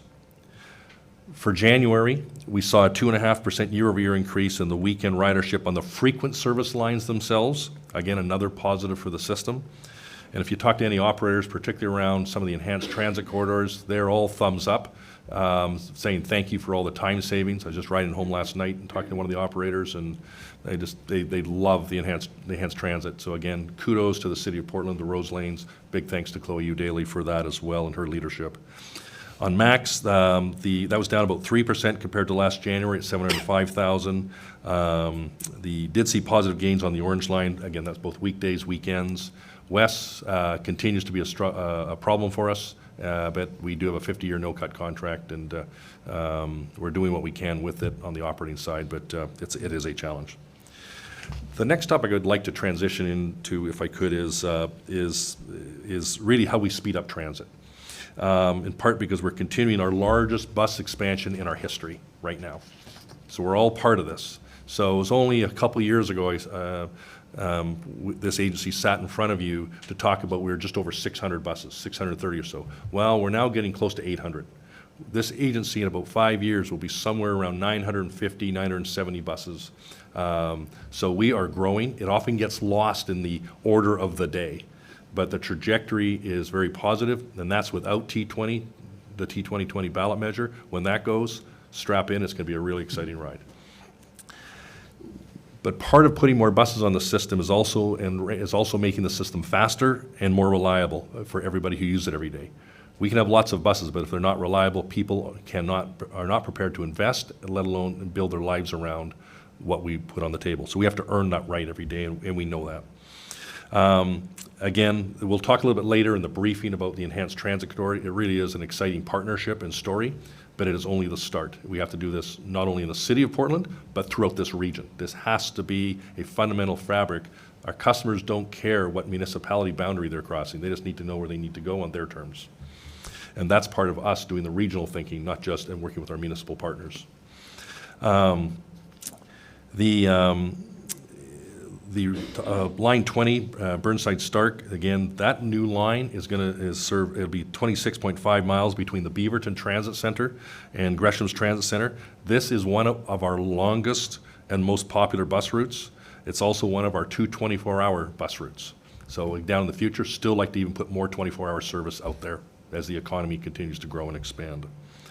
The line 76, the Beaverton to Tualatin, that frequent service line will be a call for more buses to serve Washington County between Beaverton, Washington Square, and Tigard Transit Centers. It includes Tualatin Park and Ride and the Legacy Meridian Park Hospital, for those who know where that is. The frequent bus services and trains arrive every 15 minutes or more most of the day, every single day. With the addition of our line 20 and 76, the frequent service network will grow to 23 lines now. So if we look at that's about 17 bus lines and our 5 MAX lines. So we continue to permeate this grid, this network of the hub and spoke approach.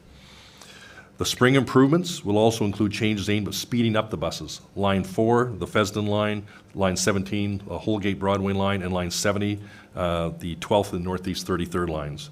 More continues to come. Not only new buses, but how do we rewire, and we're actually changing our schedules to squeeze minutes out and the handoffs of this orchestra that we try and pull off every day for our customers. Again, we're also making changes to the MAX system, as you heard from today. Yes, we are looking to close stations that this board approved. That starts in March to speed the system up. We will track this over time. There will be a transition period of time as we are still working with our engineering and the City of Portland teams on the engineering, the signaling system. It's a behind-the-scenes thing, so this will happen in a couple of phases, but starting very, very quickly. The MAX schedules themselves, we are squeezing several more minutes out on productivity out of our MAX schedules now that do nothing but benefit the customer. So this is all part of the rewiring of what we do inside as we add an expansion on from the outside. Now you overlay the electrification, you overlay all these other things. There's a pretty complex transition of a very large capital-based portfolio that we have. In December, the MAX lines themselves were on time, 90% on time performance. In fact, the whole year now, not just months. The last year was actually over 90% for the first time that I think is even in recorded memory for the MAXs in terms of reliability for our customers. And buses were up to 88% on-time performance. Again, when we started this was around 81.1 was the first year about 4+ years ago. So quite a large shift in how we deliver, the number we deliver, and our consistency. But this is also not just about TriMet. This is also about our partners, because a lot of this we do ourselves, but a lot of this we also do with our partnerships in different municipalities, counties, from ODOT to Metro. It's each one has their ability to contribute to changing the scar tissue of how we speed this region up, because it has historically been too slow. And it's going to be exacerbated as the population of this region continues to densify and grow as well. So it's very important work to get this platform reset to manage the growth and keep MAX moving, keep the system moving. An example of, again, I've talked about is the Rose Lane project. It is a model for us all. It's working great.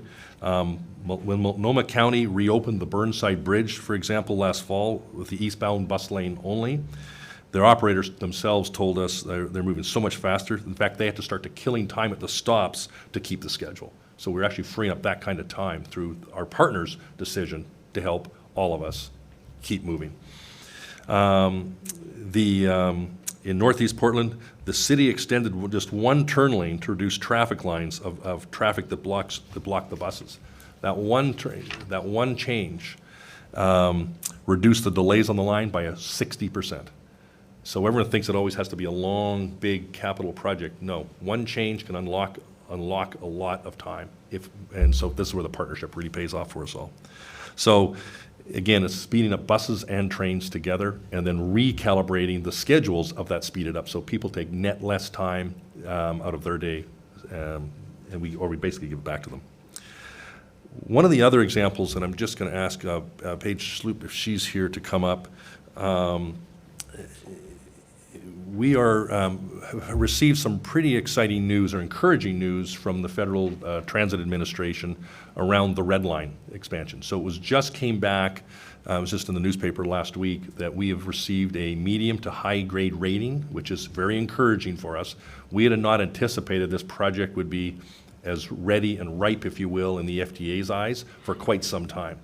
The great news is it's coming. I think we've got a really serious shot at this. This is over a $200 million capital project. And so we're just going to play a clip here now. And the star of the show is sitting right in front of you, Paige Sloop. You'll see in here that you'll see this played out in the public here very shortly. This is part of updating our public information and information that's available on the project. So we recently updated our website and added this video that explains the project. The MAX Red Line provides vital connections within our region, including service to Portland International Airport. As we continue to improve our transit system, we're planning to extend the Red Line service to the Fair Complex Center in Hillsborough and make improvements that will increase reliability for the entire MAX system. Riders in Beaverton and Hillsborough have been asking for more MAX service for years, and we can see why. Currently, the Red Line turns around at Beaverton Transit Center, and Blue Line trains, which continue west to Hillsborough, are often packed. We have a plan to extend the Red Line service to 10 more West Side stations so that Red Line riders will be able to travel all the way to Fair Complex Hillsborough Airport MAX station. For this expansion, we will be improving tracks and switches, adding signals, and adding an operator brake facility. On the east side, we're making changes that will help the entire MAX system stay on schedule. We'll be adding a second track to sections of the Red Line near Gateway Northeast 99th Avenue Transit Center and Portland International Airport. With the existing single track, even a small delay on a Red Line train affects Green and Blue Line trains passing through Gateway and has a domino effect that spreads throughout the system to the Yellow and Orange lines too. The new second track at Gateway will also mean faster trips for Red Line riders heading west by separating trains heading to PDX from trains heading to Portland City Center, Beaverton, and Hillsborough. With the new tracks, we'll build a new platform for trains coming from PDX. The new platform will only be used by Red Line trains coming from PDX and continuing to downtown Portland and beyond. The existing Gateway platforms will be served by Red Line trains heading toward PDX, as well as Blue and Green Line trains. A new pathway will connect the new and existing platforms. North of the new Red Line platform, a new pathway will parallel the new MAX tracks over the freeway and railroad tracks, creating a new connection to Gateway Green Park. Design and engineering will continue through 2020, and construction could begin as early as 2021, with the project complete in 2024. We are excited to grow and improve the MAX system with a better red. To learn more, visit TriMet.org, Better Red. So, as I've heard us turn over to Paige, so you start to think about what's in front of us. We've just talked about the bus expansion. We talked about the Division Transit project. Here comes the Red Line expansion. This is a significant transformation, let alone the excitement of enhanced transit corridors and the Southwest Corridor. So this is the largest transformation the agency internally and externally has really ever been through. So a very exciting time. And Paige, over to you. Yeah, great, thank you. And so this is the start of our getting some more public information out there for people who are curious about the project. On March 11th, we have a public meeting in the Gateway area. That's a community that's been the most interested in the project or had a lot of feedback. And it'll be at IRCO, the Immigrant and Refugee Community Organization. So there'll be a lot of resources there for speaking in different languages so we'll be able to communicate with as many people as possible. And I believe Director Baumann will see you at the CAT committee in March. And we're scheduling other public meetings to get out there and get public feedback. So really excited as this project progresses and to have this FTA support behind it too.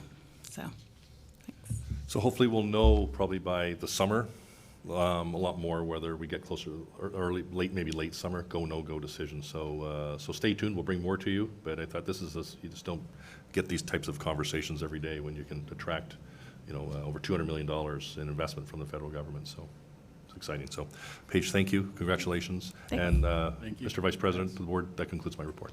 Excellent. Thank you. Are there any questions for the general manager at this point? Seeing none, now let's move to the consent agenda. Items appearing on the consent agenda are considered routine and may be approved by the board in one blanket motion.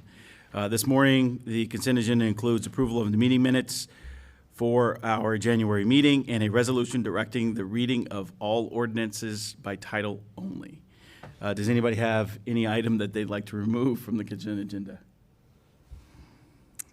If not, and hearing none, is there a motion to approve? So moved. Second. We have a motion and a second. Is there any further discussion? Seeing none, all in favor say aye. Aye. All opposed, same sign. Any abstentions? Motion carries unanimously. All right, let's go ahead and move into the resolutions. Now, the first business resolution is authorizing a modification to the contract with Santec Architecture for design services for the Powell Bus Garage Replacement Project. This is resolution number 1, which is 200209, authorizing the modification. Mr. General Manager, your comments. Thank you very much. Last June, this board approved the construction contract modification to allow additional scope at Powell, that it can be built to accommodate an electrified bus fleet and related charging infrastructure, some of which you heard we talked about just a few moments ago. That's also when the board, as a reminder, approved a 10-month extension of the project because of the complexities that we're facing there. The resolution before you today modifies the design services contract now to include the expanded scope for an additional $3.9 million.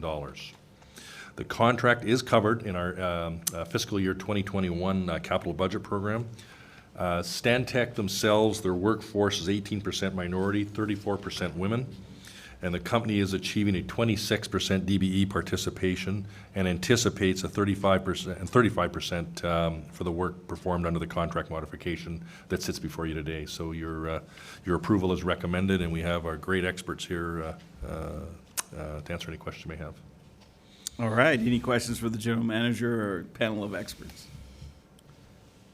Remind me, was Stantec a bidder in addition to R&L in that contract? So, R&L was acquired by Stantec, and so we started with R&L. They were acquired by Stantec, and then the contract. I'm not an attorney, but the contract was amended to include them as the parent company. Yes, but when we reviewed the proposals, if I remember correctly, weren't they both bidders? Did Stantec propose? I've seen them on bidder list. I just couldn't recall. That would have been 2016. I wasn't here yet. Okay. We can certainly look into it. I know that Stantec is the designer as Stantec for the Columbia bus base. It's not material to this decision. I was mostly curious. I appreciate it. Sure. No further. How about if we'll get back to you with that information maybe outside, is that the value? Thank you. It would be. Okay. I have no questions. Other questions? Seeing no questions, is there a motion for approval? So moved. Second. We have a motion and a second. Is there any further discussion on this resolution? Seeing none, all in favor? Aye. Aye. Any opposed? Any abstentions? Hearing no opposition or abstentions, motion approves unanimously. Moving to resolution number 200210, authorizing a contract with Nucci, doing business as hyphen. I'm assuming that's how you pronounce both of those. You'll correct me if I'm wrong. You did very good. For the purchase of project management and space planning services. Mr. General Manager, your comments. Thank you very much, Mr. Vice President. As you know, we are growing our transit services, so also some of that is we're re-looking at the spaces needed for our employees to be working out of, as we have many facilities throughout this region. We're going to need additional facilities, or at the very least, we always need to be looking at how do you maximize the space you actually have by reconfiguring, et cetera, to accommodate employees. And we're now numbering somewhere between 32 and 3,300 employees inside TriMet today as we speak. Our growth is simply outpacing the space available for us. We are squeezed in tight in many areas. We issued an RFP for the contract for this work, and the selection process determined that Hyphen was to be the highest ranked proposer. Their workforce diversity is described about 47% female, nearly 18% minority. They also intend to do, they're all self-perform all of the work. And the contract would grant authority for just under $900,000 over a 5-year period. And the work would be task order based. It's included in the operating budgets of the respective departments and such we would anticipate through fiscal year 20 through 25, should it be needed for the full time. So your approval is recommended, and a big thank you to Carol and to Karen for helping through a complex maze of challenges that come with this. So thank you. Happy to answer any questions. Excellent, thank you. Questions from the board in regards to this issue, this resolution? Director Gonzalez. Thank you. What's our history with Hyphen? Have we had many service contracts? I'm not as familiar with this firm. Thank you, Director Gonzalez. I believe this is our first contract with Hyphen. I believe it is the owner or COO who has a longstanding history with TriMet, having worked with us in other capacities before. This is a replacement contract for Lancaster Logistics, which had fulfilled some of these needs for the district in the past, but as our needs increased and became more complex and their business model changed, we needed to go back out to find a new partner to fulfill those needs. Thank you. Other questions? I can tell you that space planning is a complex, critical issue. One of my first responsibilities when I graduated from college was to do space planning for a large hospital. And communication is important because I moved the storage room, just the storage room, albeit, for the chaplains department. And I went into a meeting, and the head of the chaplains came up to me and said, "Hey, you didn't inform us you were moving this." She was quite upset. And then the earth quaked. And she looks at me and she says, that's your retribution for moving. Trust me, from that point forward, I did nothing to the chaplains division without addressing that. Because I apologize, City of Portland, because we felt the earthquake here, because that hospital's here in town. So I apologize for moving the chaplains department. But, high stakes indeed. Yeah, so hopefully we do this effectively and correctly. Yes, please inform staff if you move storage. Yes. We don't need anything shaking. So with that, if there are no more questions. I just have a question. Go ahead, Director. I'm sorry. Just my question is, so in the background, it says that that we will be awarding this contract, and this will be on the specific projects under development. So Powell Garage, New Transit Security Office, Columbia Bus Base TriMet Ticket Office, and the Space Planning Steering Committee. And so I think those are great specific examples of how we're going to be utilizing this firm. Do we anticipate more projects coming? And if so, how much more do you anticipate? It's an excellent question, thank you. And the answer is a resounding yes. And if I may, I'll just take a brief moment to recognize Carol Mccormick. She has been in a new role with the agency of the Space Planning Program Administrator for just about a year now.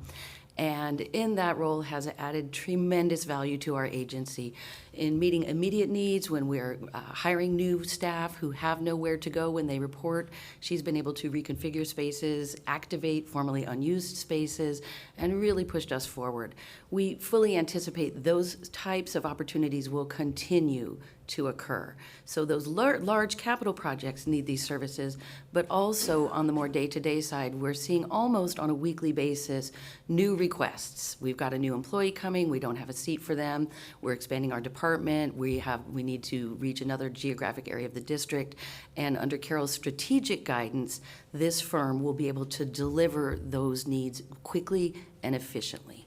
Okay. So we don't know exactly what they will be, but we do expect that the volume will continue. This is a really good question, if I may add to this. An example that we talked about earlier is we don't even know the impact. This is what we know today of the revenue streams we have with our employer payroll taxes we grow, the HB 17, great work, the legislation passed a few years ago.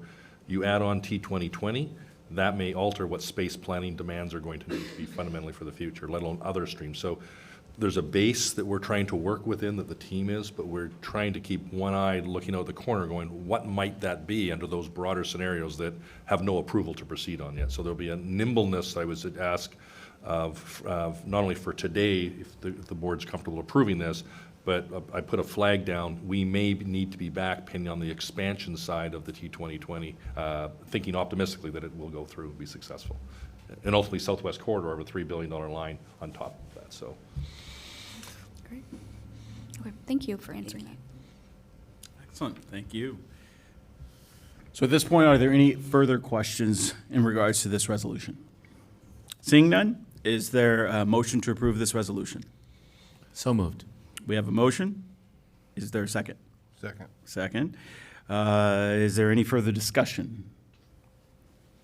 Hearing and seeing none, all those in favor? Aye. Aye. Any opposed? Any abstentions? Hearing none, motion carries anonymously. A motion carries anonymously. No. Unanimously. Close. Bruce is now probably going to be looking at this and just laughing at me. All right. That concludes the resolutions for consideration this morning. We only had 2 resolutions for today. We'll now move on to the proposed ordinance that addresses changes to the TriMet Code, Chapter 28, to allow for a change in how we handle strollers on board our buses. At this point, I will turn to TriMet General Counsel Shelley Devine for the first reading of this ordinance. Thank you, Mr. Board Vice President. Ordinance number 358 of the Tri-County Metropolitan Transportation District of Oregon, amending TriMet Code Chapter 28 to allow strollers on buses. This is the first reading and public hearing. All right. Thank you, Shelley. And I'll turn to General Manager Mr. Kelsey to actually give us any comments in regards to this. I don't have anything to add to this that hasn't already been covered, but I think Mr. Skillman is here, Mr. Callis is here if there's any technicalities you want to get into. I think this one lays out pretty simply. All right, yeah, there will be once we're done with any questions. So, Director Baumann. Yes, good morning. I actually have a comment rather than a question. I would like the board to know that the Committee on Accessible Transportation did review the stroller policy and worked with staff on developing it. And so that committee that represents seniors and people experiencing disabilities did sign off on this policy change. Good information. Thank you. All right, Director Simmons. The board has received comments from some community members with regard to concerns about this policy change. And it seemed to me by reading the concerns that it was more about having staff actually make sure that whoever is sitting in the disability area truly is somebody who needs to sit there. And so, the comments have been mainly around where bus operators or individuals have not really enforced making sure who really belongs in those places. Not so much that it's more of an enforcement issue than it was a concern about the change in the policy. Yeah, I think this one, I've seen some of that correspondence as well, and I think part of this actually gets to etiquette. And there's a courtesy side to this that sometimes the bus operator is not able to be in a position for their duties driving the bus. Right. And I think most times I ride the bus every day, and people are usually pretty darn courteous. But I'm not sure a policy will solve the degree of need. I think that the letter was articulating, and I think we probably will have to continue to manage some of those by exception. Right, right. But they do exist occasionally. Right. So that was my only comment, because I know all the board members have received some comments in writing in our email boxes, and it doesn't deter me from thinking it's a good practice or good change in policy, but it did seem like it was more of an enforcement issue of our bus operators. Well, and if I may, Director Simmons, the new ordinance still maintains priority seating for seniors and people with disabilities. Right. It does require our operators to receive some additional training because they're right now enforcing no unfolded strollers, and so now they're going to be permitting some unfolded strollers. But the priority will always remain with seniors and people with disabilities.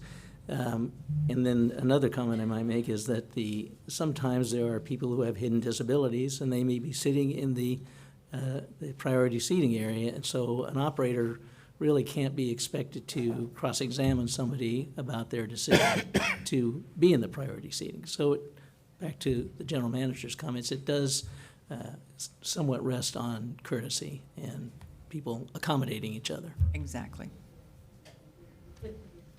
Dr. Gonzalez. Thank you for the floor. I just want to underscore that element of etiquette here.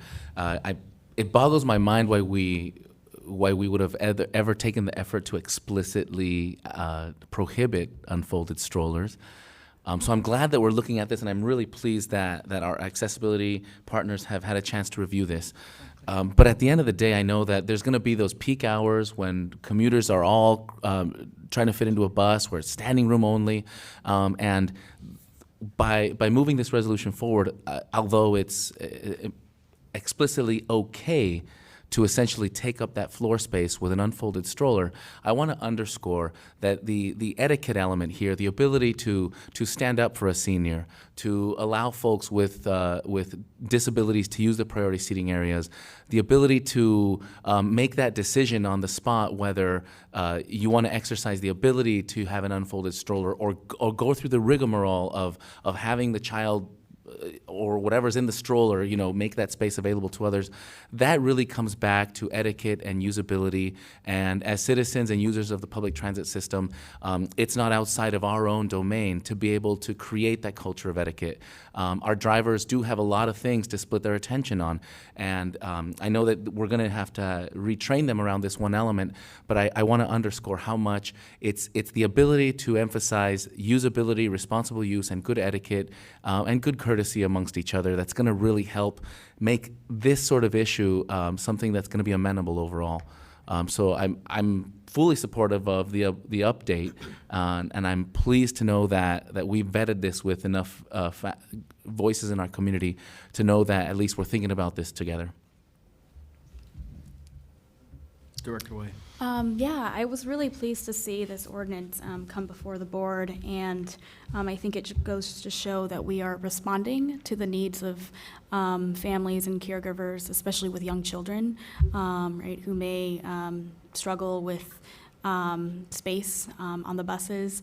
And so I'm grateful that this is a family-friendly policy. That's sort of how I look at it in my viewpoint. In addition to all of the groups that folks have outlined before in terms of needs around access, we're not taking away those access, the priorities for seniors and folks with disabilities, because that is still unchanged. But we are rather, I think, highlighting the needs for younger children and for, again, caregivers and families. And I really liked what was presented to us as background information in that, it sounded like for a number of years those folks were really voicing their opinion or frustration to TriMet, maybe before I started on the board, and maybe to CAT. And so I'm really glad that we are taking their feedback and creating a policy that I think will help benefit everyone. So thank you. Any other questions or comments? Dr. Baumann. I'll mention just one more thing. Can you confirm this for me? Isn't it correct that we looked, or the staff looked at stroller policies at other transit agencies, and this brings us in line with other agencies? Is that correct? That's true. I reviewed, and actually this whole process started with a constituent of Director Edwards who contacted Director Edwards. He contacted me, and then we started investigating this a little bit more. The issue has always been a problem. It's been a problem for a number of years. But I did take a look at a number of other transit agencies.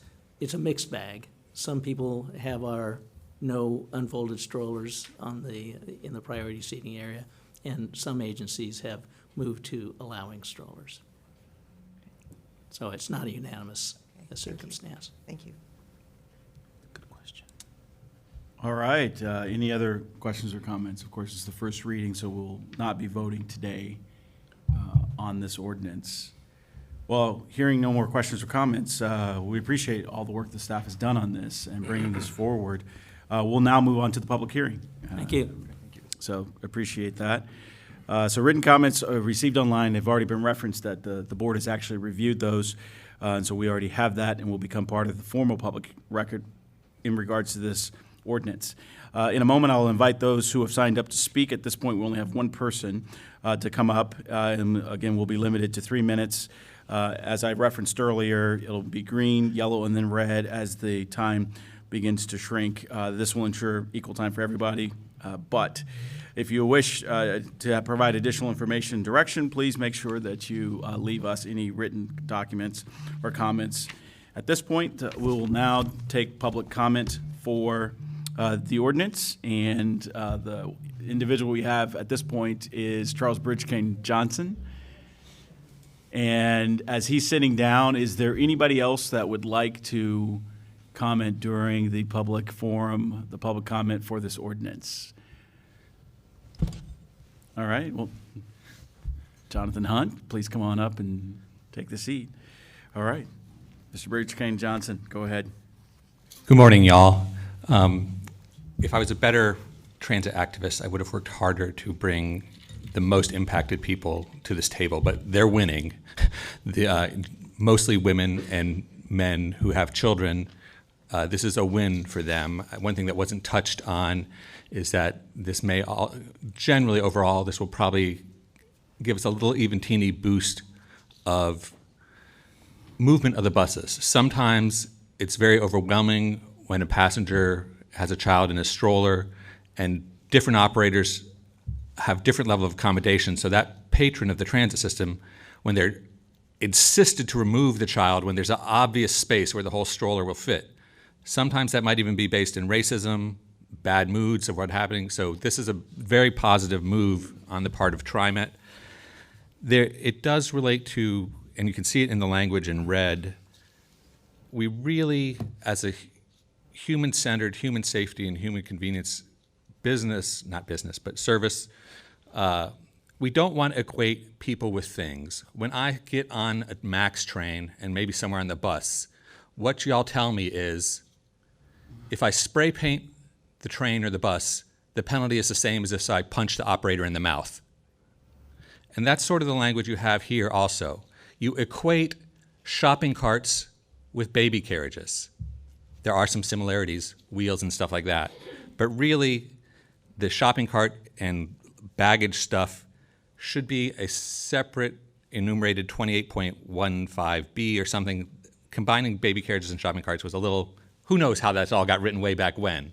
But and the same thing when we talk about the stickers, some of them 20 years old, on the MAX that say the penalty for defacing the seat or being violent with the operator, it's not totally the same. Of course, the district attorney can come on and add extra penalties if there's violence against operators. But it's just unusual messaging for a transit agency to say the penalty for graffiti and violence is the same. So I think that's something that, as once we get through this whole mess of the March 1st changing of the signals and the dwell time and getting coronavirus at Provident Park, we can look at the messaging that's, which brings us back to the $18,000 campaign to shame people that didn't pay their fares. That never got mentioned. I maybe did. I skipped a couple months here. But so messaging matters because it creates an ambiance and a spirit of community. So this is mostly a general manager issue, but if I don't see improvement, you'll have to hear me whenever I get motivated enough to come here again. But thank you to all the work that went by this, particularly to accommodate people who have a child in a stroller, not having to be told by a grumpy operator that, no, you can't use this obviously available space for your unfolded stroller. I hope that the messaging and training can even start before the approval so that the good effects will start before the official activation date after the second hearing. Thank you very much. Thank you. Thank you. Mr. Hunt. Good afternoon, Jonathan Hunt, Vice President, ATU 757. I just wanted to recognize some of the statements that was made by the board in the role of the operator and what they can and cannot do. Because what we find ourselves is this pinch point. Anytime there's a discussion that takes place with the operator and somebody riding, there can be conflict. And so I hope that this training that we put forward is very robust, that includes operators that do the job really well, and maybe a mentoring program on where we're at.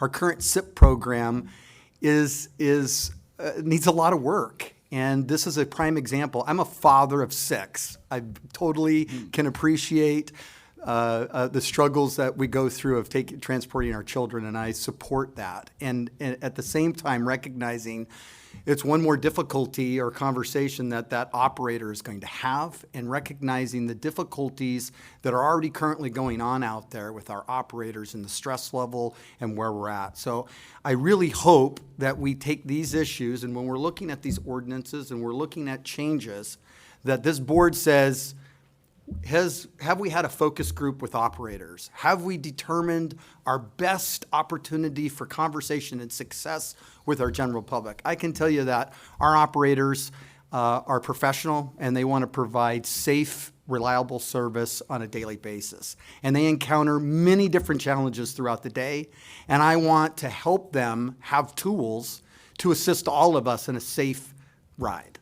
And so I encourage that we again emphasize the training side of this, and an opportunity for our folks to really figure out what is the best resource. I've heard today partnerships, and I just want to continue to recognize that the folks that work for this agency is the largest partner. And at times I think we get, our voice is not heard. A prime example is the opportunity to speak here today is very limited. And if we're in that committee level before it's established, I think it's a lot less, hey, we forgot about that. Oh, yeah, we've had those opportunities and conversations. So please consider your stakeholders. Thank you. Thank you. Thank you both for your comments. Is there anyone else that would like to make a comment during the public comment for this ordinance?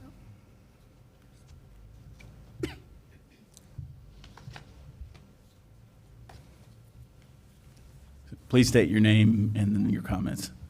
Hi, my name is Gabriela Saldaña Lopez, and you've seen me on this table many times. Today I'm here as myself, and I want to say that I want to encourage a yes vote for this ordinance, mostly because in my work, I work with a lot of folks on the frontline communities, and they tell me a lot that, like, especially for women, like, who are mostly the childcare providers for our children, that they can't come to certain places because there isn't a max stop or a max station that would allow them to take a stroller. And so having that change would be really positive for a lot of people, not just women, but like anyone who has a stroller in the bus. And also, I think that this brings about what people said before, that we need something more like the rider advocate program, so that not everything is put on bus drivers, that we're actually making people feel safer by having more support on buses, that it's just not, G4S or police officers or fare enforcers. We actually need community members to support each other and like remind people to be curious. Thank you. Thank you. Yes, of course. A point of clarification for you, this policy change only applies to buses. We already don't limit the access of strollers on the MAX trains. She made the point. Okay, so it's an issue about a MAX station, not about whether strollers are allowed. Yeah, that by allowing strollers on buses, that they're able to access places that don't have MAX stops. Okay. this allows the people with strollers to not only use Macs, to use buses now as too. well. Yeah, exactly. Correct. All right. Is there any other comment at this point? Seeing none, we'll now close the public hearing. Oh, there's a comment. Oh, there's a,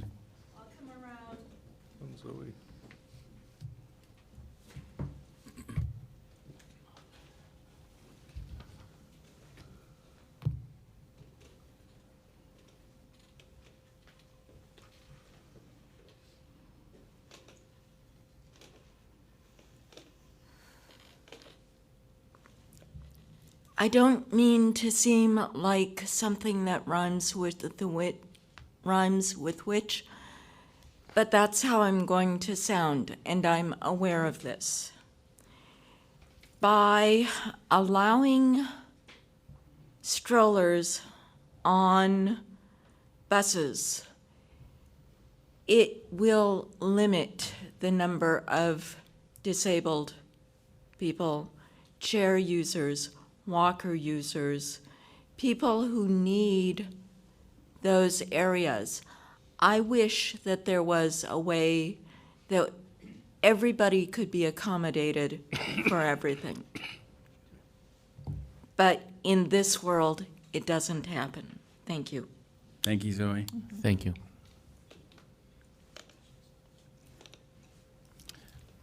All right. Now, I believe the public hearing is closed on this ordinance. We appreciate everybody's comments, and we want to make sure everybody's heard. At this point, like I said, we'll close the public hearing on this ordinance. Again, there's no vote today. The second reading and the vote will take place at our next board meeting, which is March 25th. And so we'll take the vote at that point in time. And the board will have have an opportunity for further discussion. And if there's any comments or thoughts between now and then, please don't hesitate to get those to us in writing or through staff. At this point, this concludes all the business of this morning. If there's nothing further, then I'd like to thank everybody, and just wondering if there's anything else that needs to come before the board, either from staff or board members? Seeing none, let's take a 5-minute break before our board briefing, and then we'll resume right here. It was a pleasure.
on the board briefing agenda, so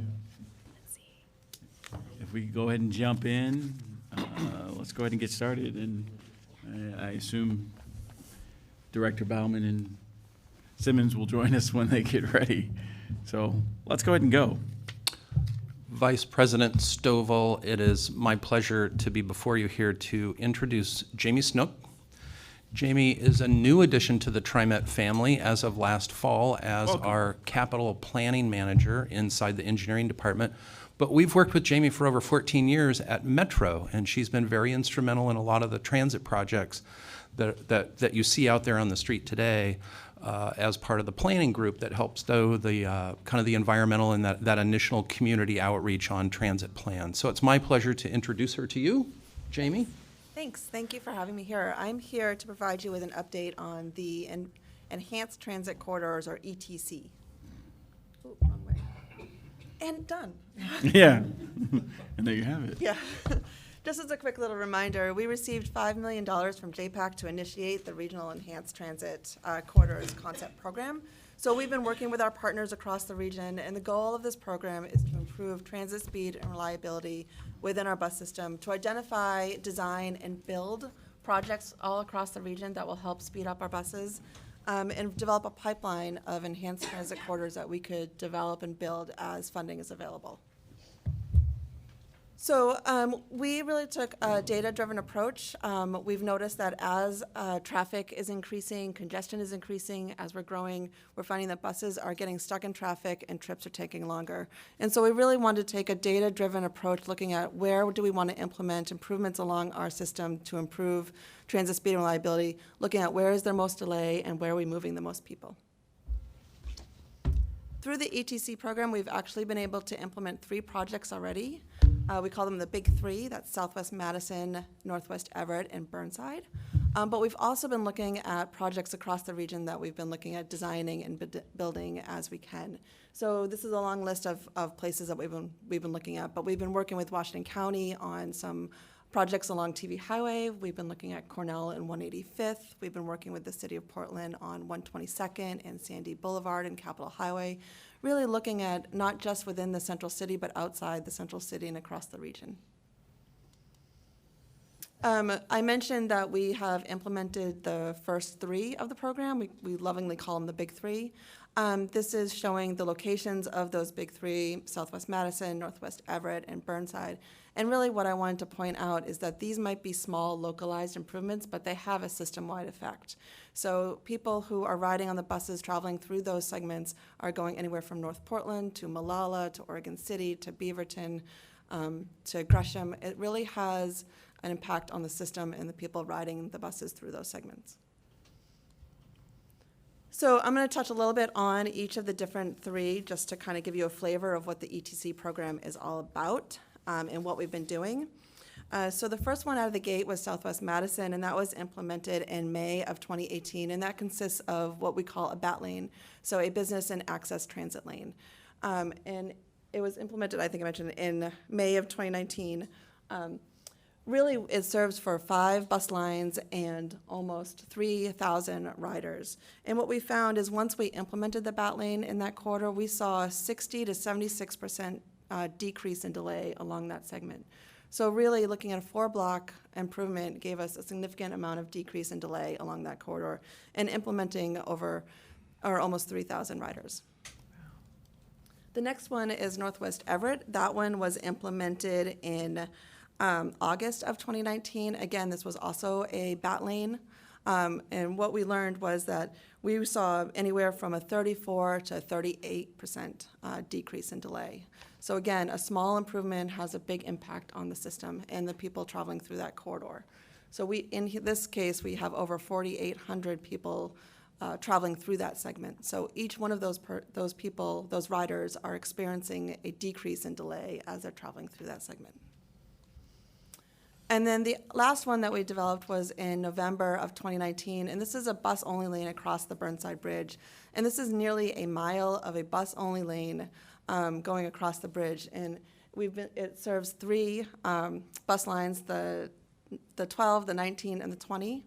I'm particularly excited. The 19 is my bus. I love the 19. So it really has a big impact. We don't have the numbers on the decrease in delay yet on this corridor because it's so new, and we're going to let it settle before we track the exact percentages. But what we have noticed is that people are saving about 1 to 2 minutes across the bridge, and we've actually adjusted our run times for these lines going across the corridor because of the decrease in delay. So it's been significant improvements even before we've been able to calculate how much of the delay is that people are seeing how quickly they can get across the bridge. The other thing you may have seen on the street is red paint. So we've been working with the City of Portland to implement red paint on the streets. So the City of Portland actually submitted an application to FHWA to apply for experimental status to apply the red paint. They received it, and we've already installed red paint on places where we already have transit priority improvements. Southwest Main and downtown is an example.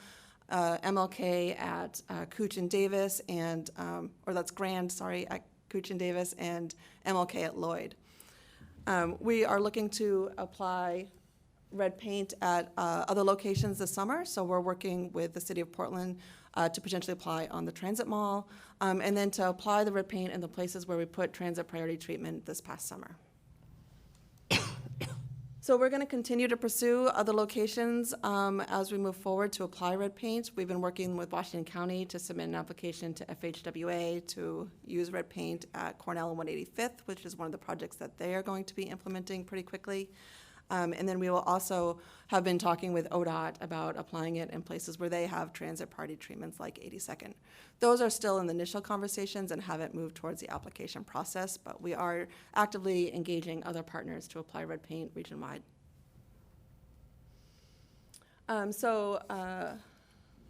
What's next for ETC?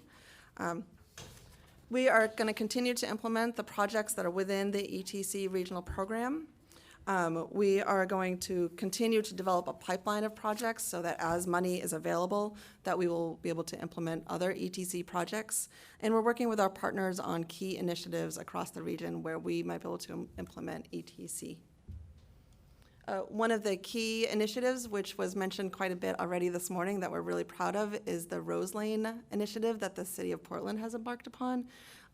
We're really excited. This was adopted by City Council on February 13th, just a couple weeks ago. And I wanted to say a special thank you to Director Bauman for her very heartfelt and thoughtful testimony at the City Council hearing. We're really excited to work with the city. This map is showing their vision for the Rose Lane network. It's showing 12 different transit lines across the region or across the city where that they see implementing transit priority treatments. So while all these lines might be red, it's not red lanes or bat lanes for all of these corridors, but really looking at where it is most effective to put down transit priority treatments along these corridors to help improve the speed and the reliability of those corridors.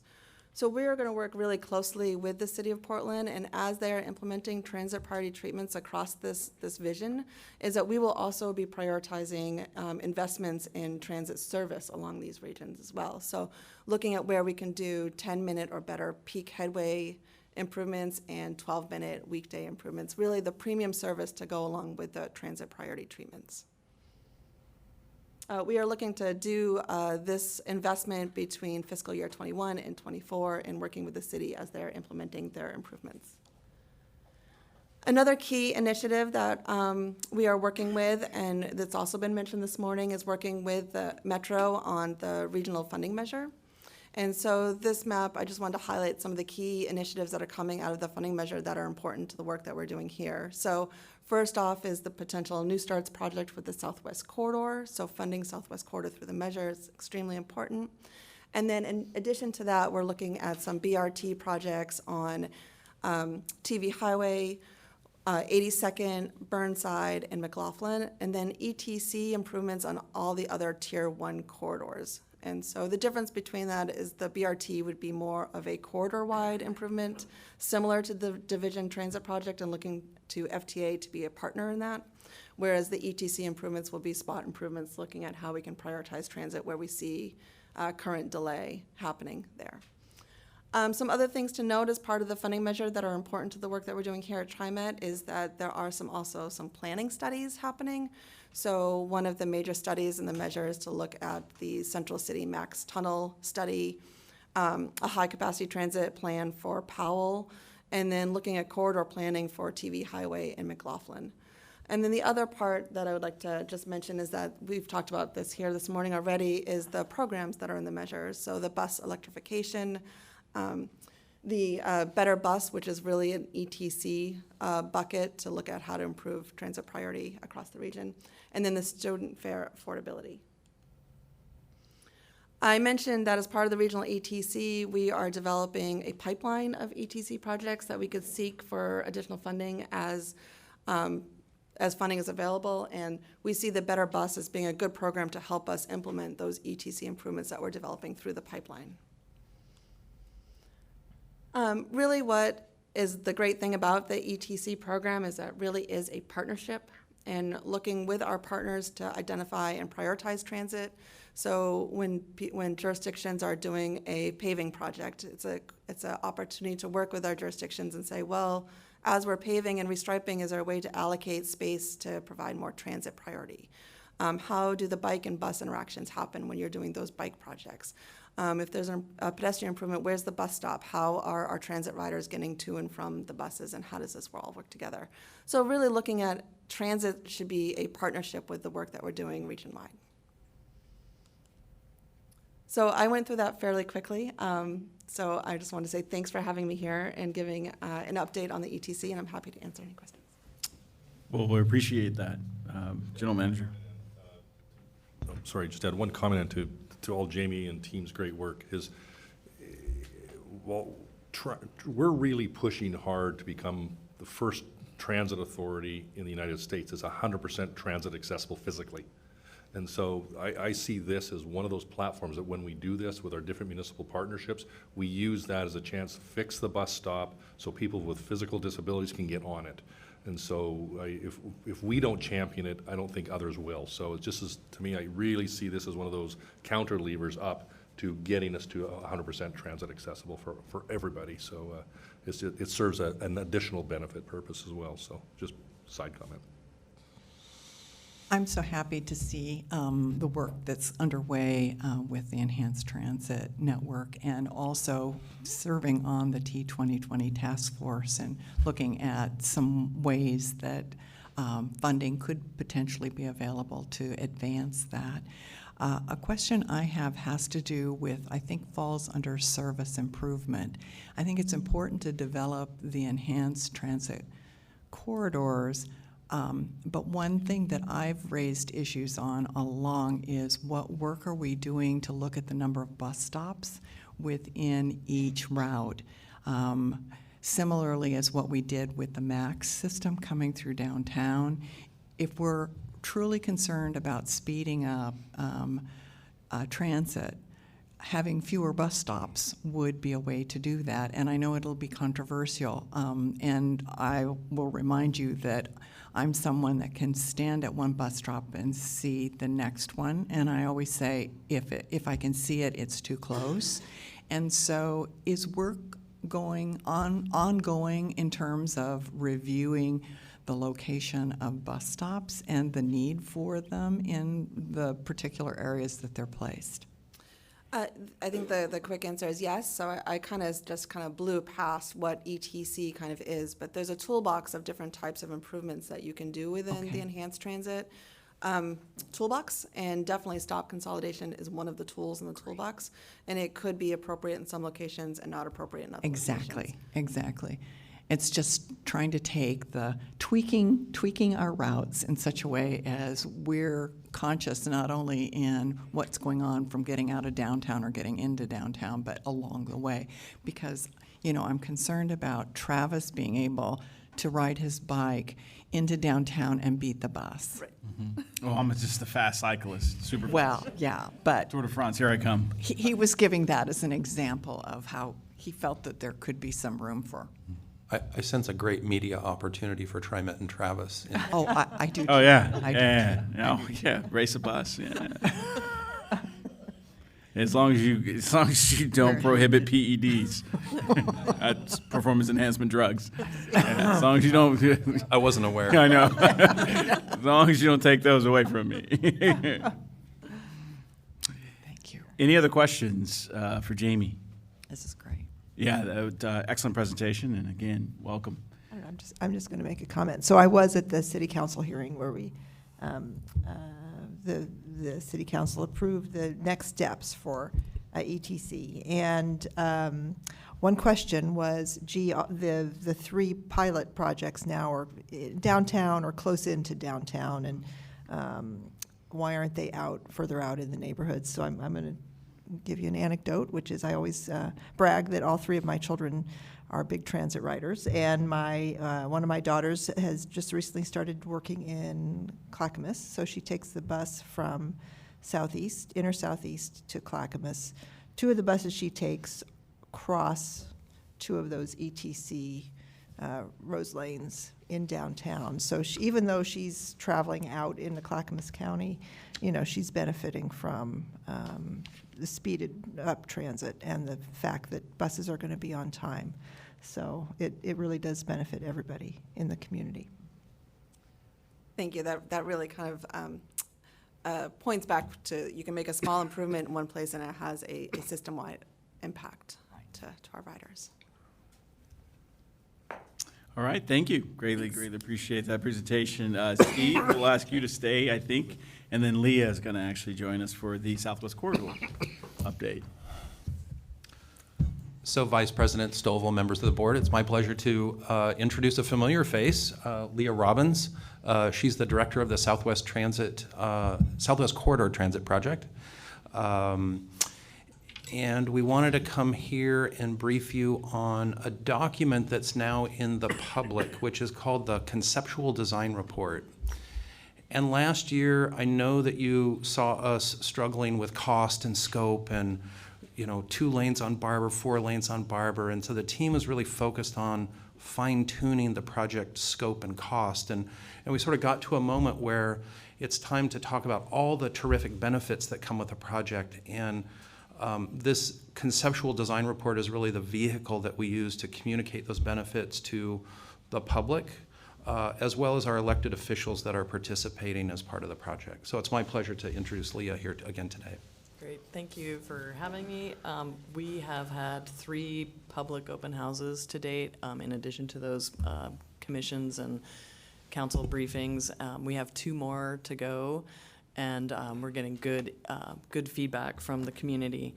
And some things are still the same in terms of the focus in the future of the region growing, and knowing that while those brings people, that bring jobs, we need to have our system expand and be part of the solution to not only moving back and forth day to day, but also making sure that our region stays as it has brought people here. We want that quality of life to continue and help fight congestion and maintain affordability in the region. So the expansion of our system with Southwest Corridor is a major tool for that. It will be part of the operating Green Line, so 1 through route. And as you know, we have 13 stations from Portland down to Bridgeport Transit Center, 30-minute ride, reliable, fast transit trip. And based on the scope of the project, and we are looking at 37,500 trips daily in the model year of 2035. As you know, our transit expansions are more than just transit. This project would build 10 miles of new sidewalks in portions of the region that today do not have connectability. And with that would also be 6 miles of protected bikeways, bike lanes, bike facilities.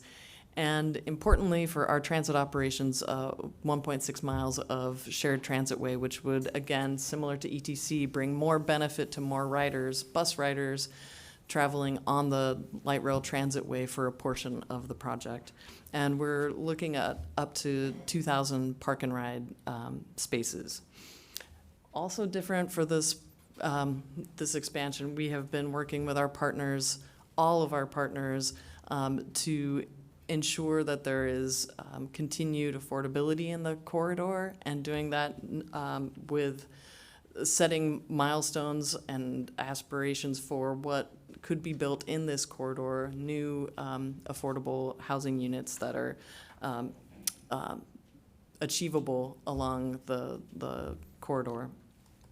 And we've been on a trajectory. This is not just one point in time.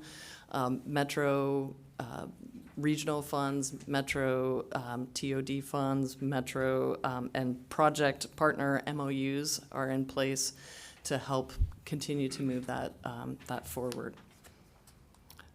The climate goals for our region this project is a piece of meeting that.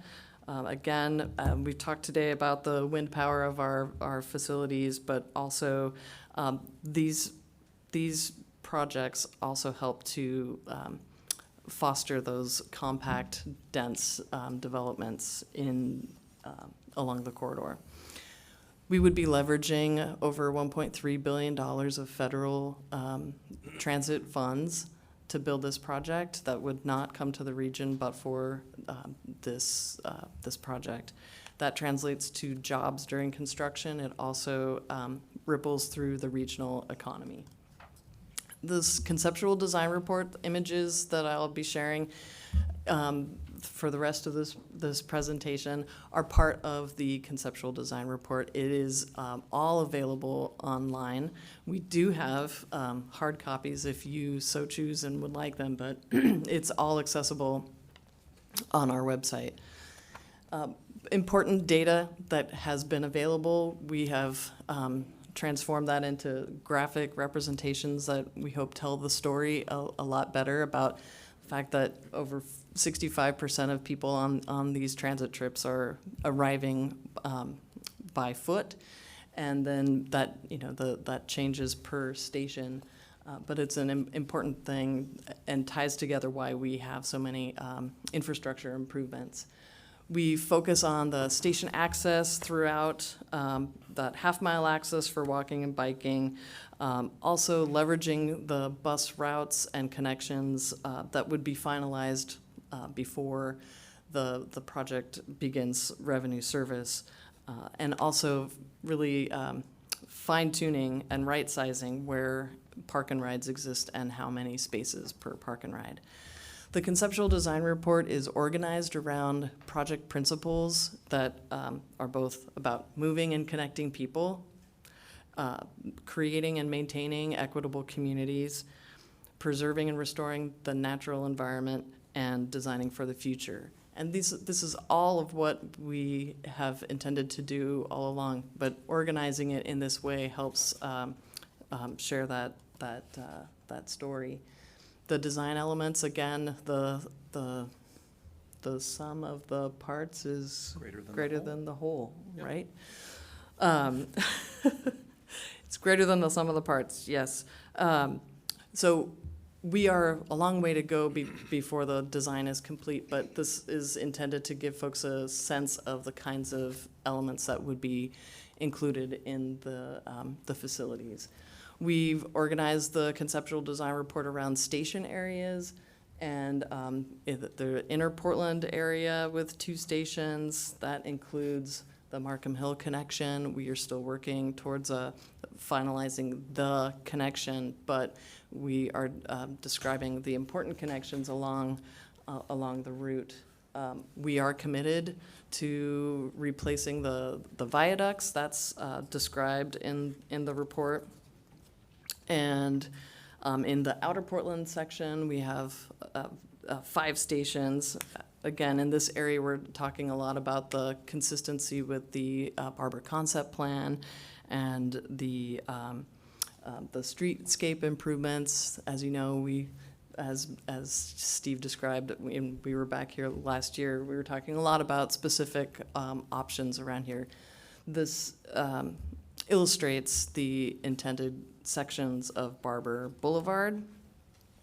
We talk more in detail about the bike facilities and the different kinds of layers of improvements and where they are included. But again, this is a regional connection of bike facilities that does not exist along Barber and into Tigard. So this project leverages those connections, as well as pedestrian improvements. Even just on the, if you're looking just at Barber, this graphic tries to explain on the top where there are safe pedestrian signalized crossings of Barber today, and below through the more frequent crossings, not necessarily all traffic signal crossings with automobiles, but additional pedestrian crossings that will help make more available crossings for pedestrians.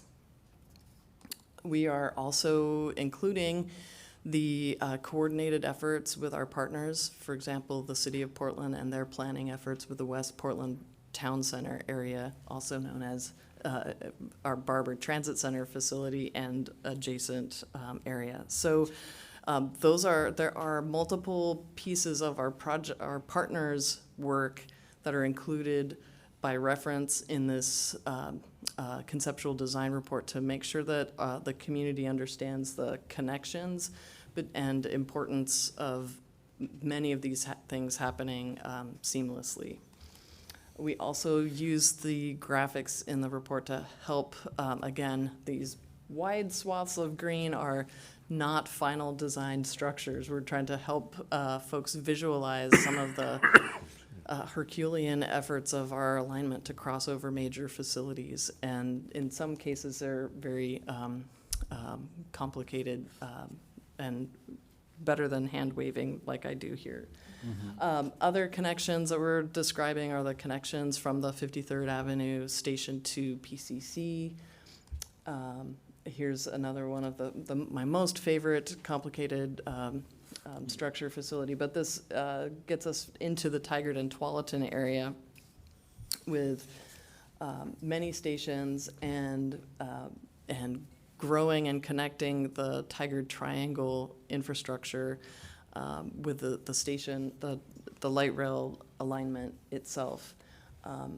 And then crossing over 217, we're working with our partners to, currently the project does not include a multi-use path across 217, but we are working in partnership to look for funding opportunities to have that potentially be either incorporated as one structure or otherwise fund, as it's an important connection for that regional bike facility.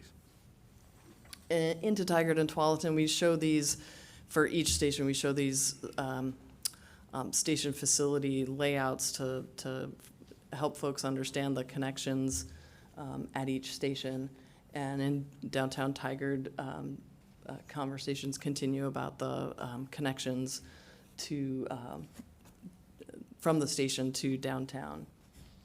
And at our Bridgeport Transit Center station, a very large multiple site development here where our station would be on the north side of Lower Boones Ferry, park and ride on the south side of Lower Boones Ferry, a structured pedestrian crossing over Lower Boones Ferry as it's a very congested area. And I'm ending with the big picture of where we are with the project. We're still in project development. We'll be completing 30% design later this summer and preparing all of our products necessary to request entry into the next phase engineering. And that will really be pivoted on the success of the regional funding strategy.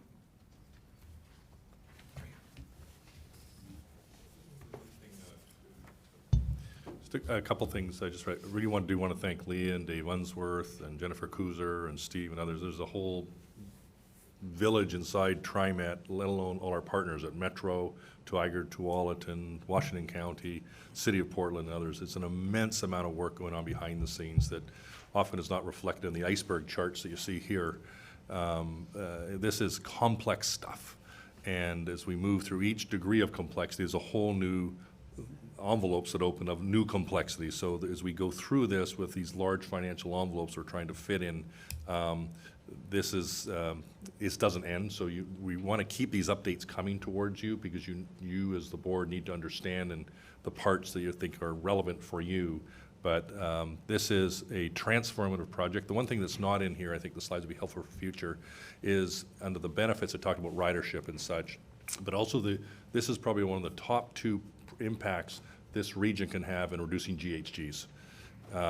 This gets cars off the road in the most significant way, and I think it might be helpful to have that sort of the carbon impact on this as well, that we've heard so passionately from others earlier today for the bus side. So this is another big piece of that. So, but happy to answer any questions board members may have. I have a question. Director Way? Thank you for the presentation. I was looking at page 8, which was around the equity and housing affordability timeline, and just have a question on the 2020. So this year, it sounds to me that or it looks to me that we were able to get a coalition funded for 2 years. Is that TriMet, or is that Metro, or is that a combination? Just curious as to who's involved and. Right. And who are those partners, and if that 2 years is also renewable, because 2 years it just goes by very quickly, right? Especially when we're still in the planning phase. Right, so there is the current phase that you note is still led by, or funded through Metro and regional funds. There are additional applications in, and we'll hear soon about potential TOD or a potential other grant from FTA. So the intent is to continue that work and make sure that it is wedded through the development of the corridor. So so Metro is convening TriMet and partners. So there was, Director Way, there was a FTA grant for a little less than $1 million that Metro received a couple of years ago to look at equitable development within the corridor, and it was really focused on looking at previous patterns of land value increases as part of infrastructure projects, which result in displacement. And so the effort was really, how can we, at the beginning of the project, try to understand what those effects of the projects are and then mitigate them. And so the Metro grant ran out last year, and so through some of the regional funds that are currently funding this project, we were able to provide additional funds to do follow-up, along with a whole host of other community organizations. And I can tell you right now, I'm not the best person to really give a presentation on the variety of community organizations, but I think this is a great step forward from previous practices where we've just kind of let the market do what the market does. So hopefully that addresses your question. And as I said, the project is providing that part of that funding in this 2-year period, and Leah noted we'd look to continue that through the project and other means. And Great. my understanding is that through the Metro low-income housing bond, that there is already low-income housing being approved for certain areas along the route. I'm thinking mainly of the Triangle area, that I've seen some renderings of housing structures that are being built, and I know there's been so much concern with this as opposed to maybe some of the other light rail installations around making sure we're not displacing individuals that currently reside there to make it possible that they can benefit from it.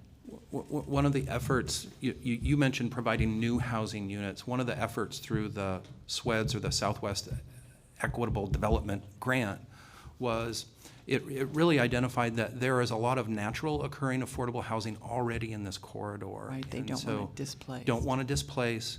I know they're working with the Meyer Memorial Fund and others to sort of do some anti-displacement activities again, I'd hate to step outside of my Sure. lane a little bit, Yeah. but And this could be another topic for future, Sure. in terms of looking at more of the coalition. But also, I mean, I think for me as a board member, I'm looking for what are outcomes, right? So what are outcomes in terms of TriMet staff or TriMet presence as a part of this coalition? And how are we measuring towards equitable outcomes? So it's the measurable things, but it's also, we have an equity framework that our, organization has adopted. So how are we lining up that with this coalition that we're a part of? Because I and think it's this work is very important. It's my understanding that in some of our past projects, we've had to acquire more land than we've needed. And in doing so, we have made that land, when we don't need it, available to developers that develop low-income housing. And I'm sure that would be, I have confidence in TriMet doing a similar thing related to this particular project as one area of equity. And I think we've been here in the past to talk about our current efforts. And Director Simmons, you are correct. We do have property needs during construction that aren't permanent needs for the project. And we've been very successful at working with community development organizations to target those towards affordable housing. Right now, we have entered a memorandum of understanding with Washington County, Tigard, and the City of Portland. You're nodding, Director Way, so it sounds like Right. you're aware of this. To actually make those remnant parcels available to them as they occur, as part of a larger TOD program that would include affordable and market. I think it's real early to understand what the TOD opportunities out there, but we are committed to partner with those agencies to. So, I mean, one example I will add here is the Tiger Triangle that was actually referenced. So, just about, I'm going to call it a month ago, I'm off for a week or so. My calendar management's not very good, but we met with the mayor and staff, and really as they developed the Tiger Triangle around the stations, so instead of TriMet driving their plans, we're an inject into what should be their own broader plans. And I think that was part of the conversation. So we're happy to catalyze some of this, but I think it was a great discussion around how we help support them to fit into their vision of their community beyond a train station, if you will, or in Tigard's case, several train stations. So those conversations, even at the mayoral level, are actually occurring, which is really good, before you get there and go, now what do we do? Right. So. Just last question, are the meetings for the coalition, are they public meetings? Can community members show up and participate in discussions? Do we know what the outreach looks like? Or maybe John does. John is probably our best.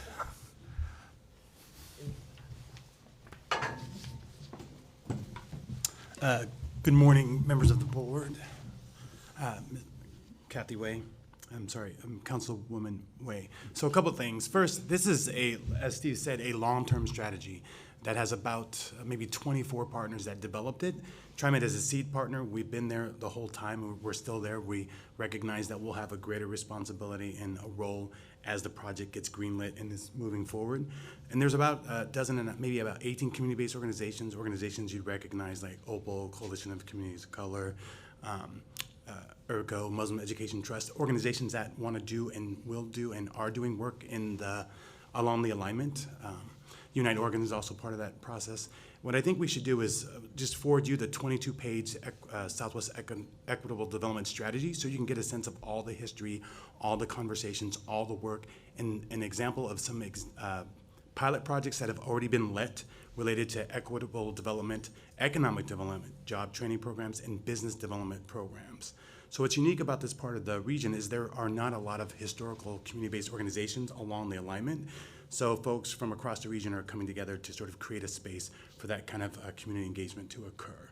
So we're at that table. There's a really good strategy in place, and they've been successful so far in bringing in additional money to sort of grow that. And I think it's definitely written in within Metro's plan, and it's part of our role moving forward would be to help coordinate that work.